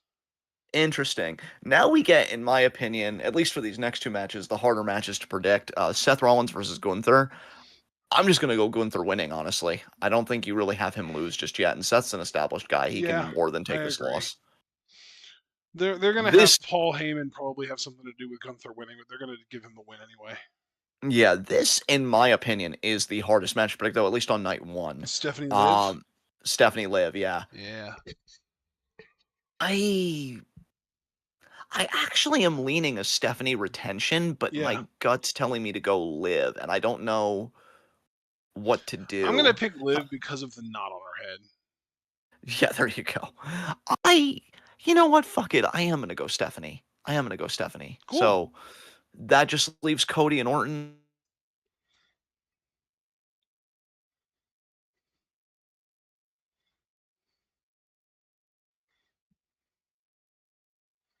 Oh no! Don't tell me. No. Oh, there you are. You're still there. Okay, cool. All right, bud. Oh Yeah, you no. you cut No, I out was just there. asking. Oh, I'm sorry. Let me rephrase. I was kind of exasperated, and I was just asking with my hands in the air. Is there any chance Orton wins this match? Like, because I do think there is, but I just don't know how much. No. You know what? I think Cody, especially because this is night one. I think Jelly Roll is going to come out. He's going to distract Orton, and him and McAfee are going to get into it. Cody's going to be able to capitalize. Cody's retaining, I think, because of Jelly Roll, which, Yep. when I tell you I hate everything about that fucking sentence. Well, yeah. I mean, Um, I completely agree across the board, pretty much. I think yes. Yeah, Jelly Roll for some reason, man. Like Triple H really wants him to be their next Dusty. Which, like, what does that even mean, honestly, at this point? He's not going to join the main like full-time roster. He's never going to be an everyday full-time wrestler. I just don't know what he expects. No, for sure, for sure. Um, oh, the Super Bowl also did ask, and I should just say this, and just in case we think it is going to happen on night one, if Io Asuka happens on the show, who are we predicting? And I'll just say right now I that I expect would for pick if that does happen, it'll be on night two because night one already has 7 matches and night two only has 6.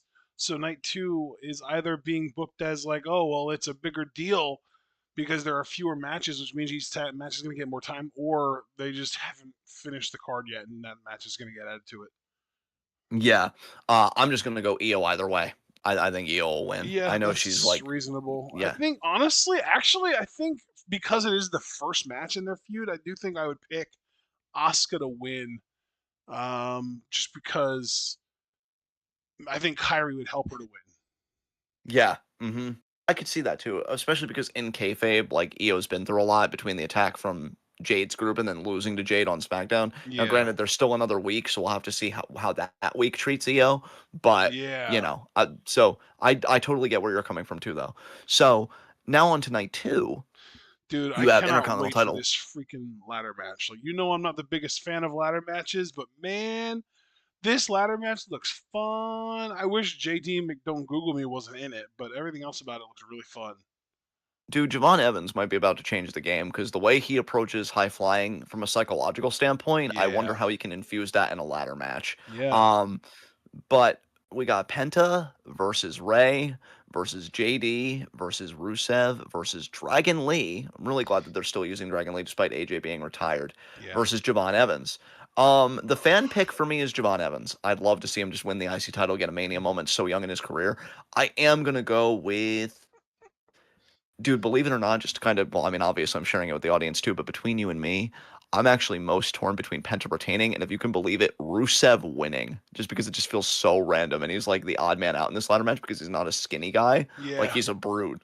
But I am gonna go Penta retaining. He's so fucking over. I think this is supposed to be his Mania moment. So who do Yeah, you I think? actually agree about Penta retaining.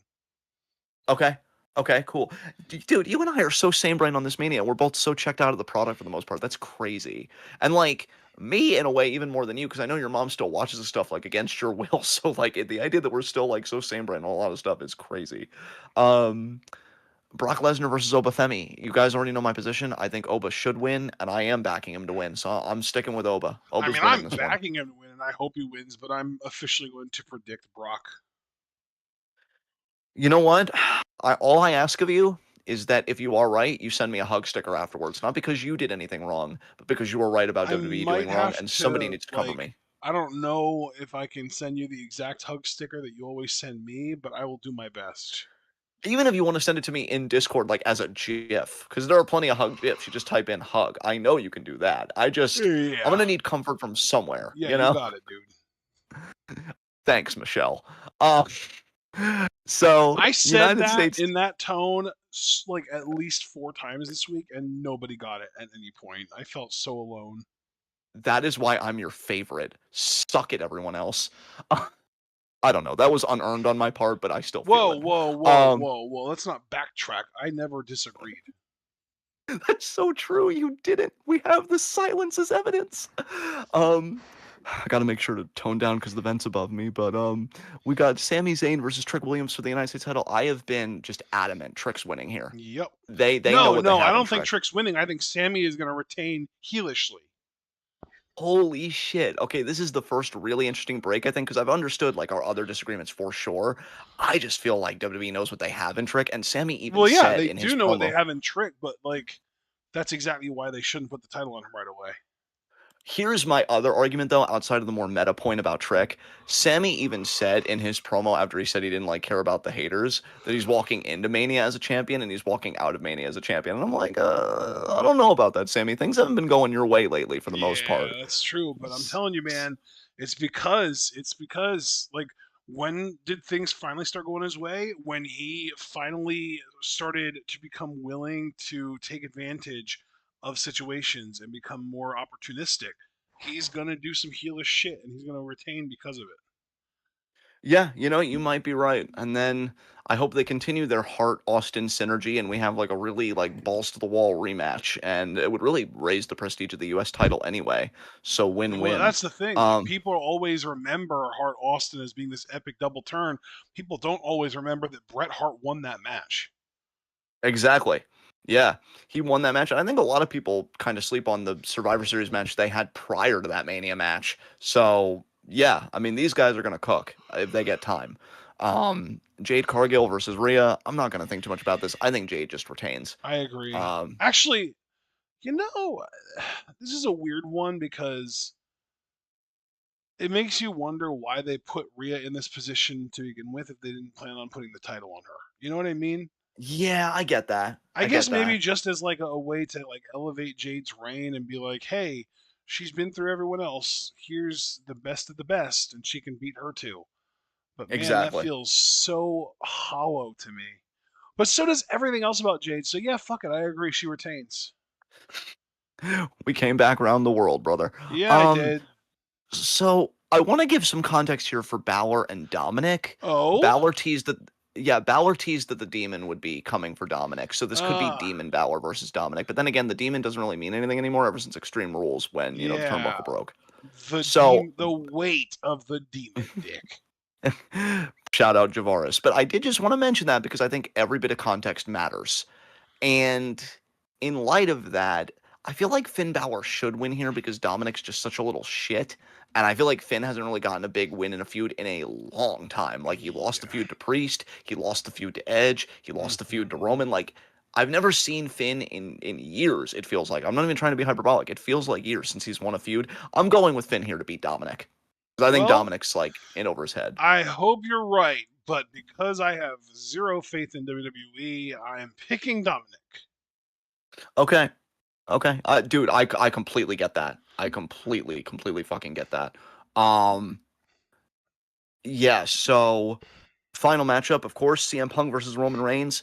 I am a bitter, jaded old man, and I have said, although seemingly not as bitter as CM Punk still, I don't know. I have said that I want Roman Reigns to squash him in 5 minutes. Obviously, that's not happening because if this is night two, they're probably treating it like just the real like main event of Mania. Punk's finally getting what he Yeah. really wanted, a one-on-one Yep. main event.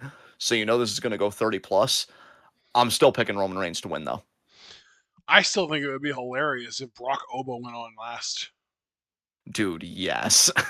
Yes. No WrestleMania match has more hype than that, honestly. Yeah, dude, for sure. By all accounts, shouldn't even Drew Jacob on night one go on last because it's unsanctioned? So Yeah, like, technically, yeah. yeah, but who cares about technicalities, right? Um, so who you picking? Punk Reigns. Uh yeah, I think it's gonna be Punk because I don't know how often Roman is gonna be showing up over the course of the next few months, and I think they're really gonna want to build up Oba to win the world title at SummerSlam. And I don't think they're gonna want to have like a 4 month long Roman Reigns title run. Like if they're gonna put the title on Roman, it's for the long haul. And I think Oba's winning that title in like 3.5 months. Can I ask you a follow-up question? Yeah. Because I already predicted earlier in the show that Gunther would beat Seth, do you think it goes from Punk to Gunther and then Gunther to Oba, or do you think it really just is cut across like No. babyface, Punk, Oba kind of thing? Like how? Yeah. No. I think Punk to Oba. I think that's all you need. I think Gunther's gonna be busy with Brock at SummerSlam. Okay, okay, yeah, all right, all right. That rounds out the It's Q all and A building up to section. Oba Yeah, Brock or Oba Gunther yeah. at WrestleMania 43. Ooh, that Yeah. girthamania. Um, Gunther so Mania? there you go. But yeah, guys, that was Q and A. Thank you very much. You could submit questions in the Discord again, $3 a month. Our Patreon link is in the description box. So with that, we can now do high spots and low shots, and I am fucking giddy today. So I am going to say that my low shot, I am going to keep the low shot wrestling based, and I will say that my low shot, I hate to do it, but I'm going to say EO because EO has had a rough Yeah, that week. makes sense. She got the kendo Yeah. stick assault on Monday, and then she lost clean to Jade on Friday. That does make sense. Yes. Mm-hmm. Who's my low shot? I think I am gonna go with God. Part of me wants to be cheeky and be like the WWE's reputation, but no, I won't do that. Yeah. Yeah. My, you know what though? I actually think it's kind of an appropriate week for me to make my low shot the Trump regime because between Melania's weird self-reporting, the Iran deal going up in flames, BB being unhappy, like it just feels like everything's going wrong for them. And I love that for us. Yeah. Um, Honorary high spot to me was the guy that threw the Molotov cocktail at Sam Altman's mansion. Uh, Yeah. may everything you ever want in your life, whoever the fuck you are, go your way. Balls of fucking brass.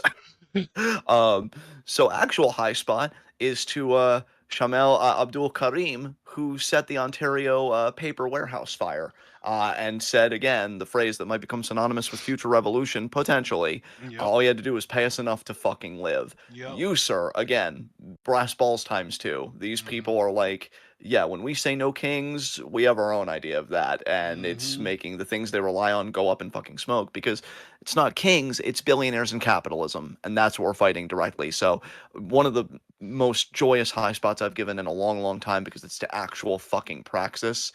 Fucking shout out to everybody. So there you go. Who is your high spot? My high spot is going to be this is a tougher one for me because I don't think anyone won any titles this week, did they? There were no titles changed hands this week at all, I don't think. No titles changed hands. No. Yeah, that's I anytime a title changes hands, it makes it easier to pick a high spot. So, this is low stakes. And I already had a political low shot. I don't like to kind of copy like political for both or wrestling for both. So I feel a little bit obligated to go wrestling for my high spot. High spot. I am gonna go with who got praised a lot this week. Who got a lot of credit this week? Who got I really appreciate you, Super Blue. Thank you very much. Oh man. yeah yeah. Thank you for that, John. Oh, anything for you, brother. Um, I can't believe I did that. Again, that's the first time that's ever happened, which like it would make sense that if that was ever going to happen, of course it would be the literal like I get home and an hour later we're live after a week long exhausting trip. Like yeah, of course that would be when I would fall asleep bro, for the just first as time. an aside, since we broached that subject, were you able at all to sleep in the car? Because I know with No, no, conditions, everything. Yeah. no, I didn't sleep in the Well, that car makes at all. sense. I didn't sleep in the car on the way down there or the way up. No. No, dude, it makes all sense in the world. And plus, dude, our track record has been so good. I mean, if there was ever a time that the ball would slip a little bit, this is the most perfect time. So yeah, we're just glad you're okay. Because, dude, that was my concern. Because your mom wasn't answering me either. Like I messaged Oh her on yeah, no, Facebook, and she she, went to bed, dude. She went to bed at like 12:30 ish, I think. And yeah, she probably zonked out real quick because she was absolutely exhausted too. So yeah, like she went to bed, which also meant that she wasn't even aware of the fact that I was asleep, which also meant that she wasn't getting your messages to be like, yeah. oh shit, let me go wake him up. So yeah, that was just kind of the perfect little like cocktail for me to be asleep for like 20 minutes while we were Y- live. Yeah, the only thing I blame myself for is I probably should have called you back again immediately, but the first time I called it was just so weird. It's almost like it didn't even register that like I guess needed to give myself a little bit of time before I had the courage to try again. And then I am glad that you were like, "Oh, well, what's up?" And again, just so relieved that you're okay. So It was yeah, your high so spot. weird. Yeah. My high spot. You know what? This is gonna be a really weird and out of the left field one. I'm gonna give my high spot to Danhausen because he's gotten really, really over really, really quickly, and it's gotten to the point now that he's having effects on some pretty major stuff, and to the point now that it wouldn't surprise me that if he had like some kind of effect on the outcome of WrestleMania main event or two, Dude, imagine if he curses Randy Orton. right? Jesus Christ. Yeah. Like, fuck. Or if he All even right. just like curses Pat McAfee and that costs Orton. Yeah, dude, exactly. Um, all right. That was the show, guys. Thank you so much for definitely just such an interesting, and it probably will go down as one of my favorite weekly recaps we've ever done for just so Yeah, many reasons. this Mars in chat. I want to know if you're someone that's been in chat with us before and you are rejoining us after an absence, or if you are like someone that's familiar with us, let us know. Otherwise, welcome. Feel free to get in on the Patreon so that we can have you in the Discord. But it was nice having you in chat. It was nice to see someone else be active other than just Super Blue for one of these. And Alex. Absolutely. Alex was really active earlier. It was nice to see him active too. Absolutely. You guys are wonderful. I'm rooting for you guys. Javaris was here as well. Shout out Javaris, big pimp. Um, Oh you guys yeah, are that's right. He awesome. was. Yeah. Yeah, you guys are amazing. I'm rooting for all you guys. Thank you guys for putting up with my one man show in the interim tonight. And yeah, just a very unique weekly recap. Be sure to leave a like as you file out, subscribe with the bell icon notifications. So I'm saying that to all goodness. Check out everything we're involved in the search box. Follow us on Blue Sky and Twitch because we are the best podcast on the internet today. And I know we have some catching up to do. There's definitely going to be Stardom Thursday. I even wondered maybe if we should consider Stardom Friday as well, because I don't know how many matches we're going to be left with, because there is a bit of a backlog. Multi Gold, I'm not too worried about. That's probably either going to be Tuesday or Wednesday, because I know they got a few more shows up, and they I was did gonna get the say. 29th I show know the up. main concern for Stardom is just getting through finally the Cinderella tournament semis and finals. That's huge. Yes. Once we get through that, I honestly think that just because of the way that Stardom paces things, I don't know if we really need to rush through stuff that quickly. We can probably pace ourselves and like keep up with our sort of like 5 match a week pace and still be good to go. But we'll see. Yeah, We'll have to hammer it out one of the days this week that I'm not dead tired. dude, absolutely. Because, like, just the state of pro wrestling and the state of 12, because we've done it so long, I am so much more tranquilo about this shit than I used Yeah, to be. I'm like, yeah. it gets done when it gets done, And we're is really definitely gonna like. want to do Marigold sometime this week. It's just a matter of when, not if. Yeah, because they got at least two new shows up. But I'm gonna be honest, with you, man. I skimmed those shows, and there were at least two matches. So like, even the Mardi Gras card this week, I don't think it's gonna Nice. be like that Yeah, extensive. Like, we're yeah. not buried in work or anything. Right. So yeah, we're gonna have Mardi Gras this week. Stardom at the very least is gonna be finishing the Cinderella tournament because the finals are finally up. Yes. So yeah, guys. And then if you don't care for Joshi wrestling, I get it. Everybody's got their preferences. You can just join us back here for weekly recap every Saturday at 10:30. Um, and you know what, guys? Just because it's been such a unique night, I already planned this before like everything that happened. I want to do a different outro just because I am feeling good politically for the first time in so long. I want to share something because another big thing in domestic news that I didn't even talk about was that the Artemis landed, in I think the Pacific Ocean after it made a trip to the moon. And somebody had a quote. I think his name was Rajat Soni. And I want to first quote what my friend Jay said, because I agree with this too. And I want this to be the outro this week. So Jay started by saying, "We can do beautiful things. We just have to let go of capitalism and the way it has distorted everything in our lives. We are the same creatures we have always been. We are capable of wondrous things." And then Rajat said, "Artemis has helped crystallize one big theme. I'm tired of wars. I'm tired of lies. I'm tired of these shitty, pathetic men wasting humanity's time.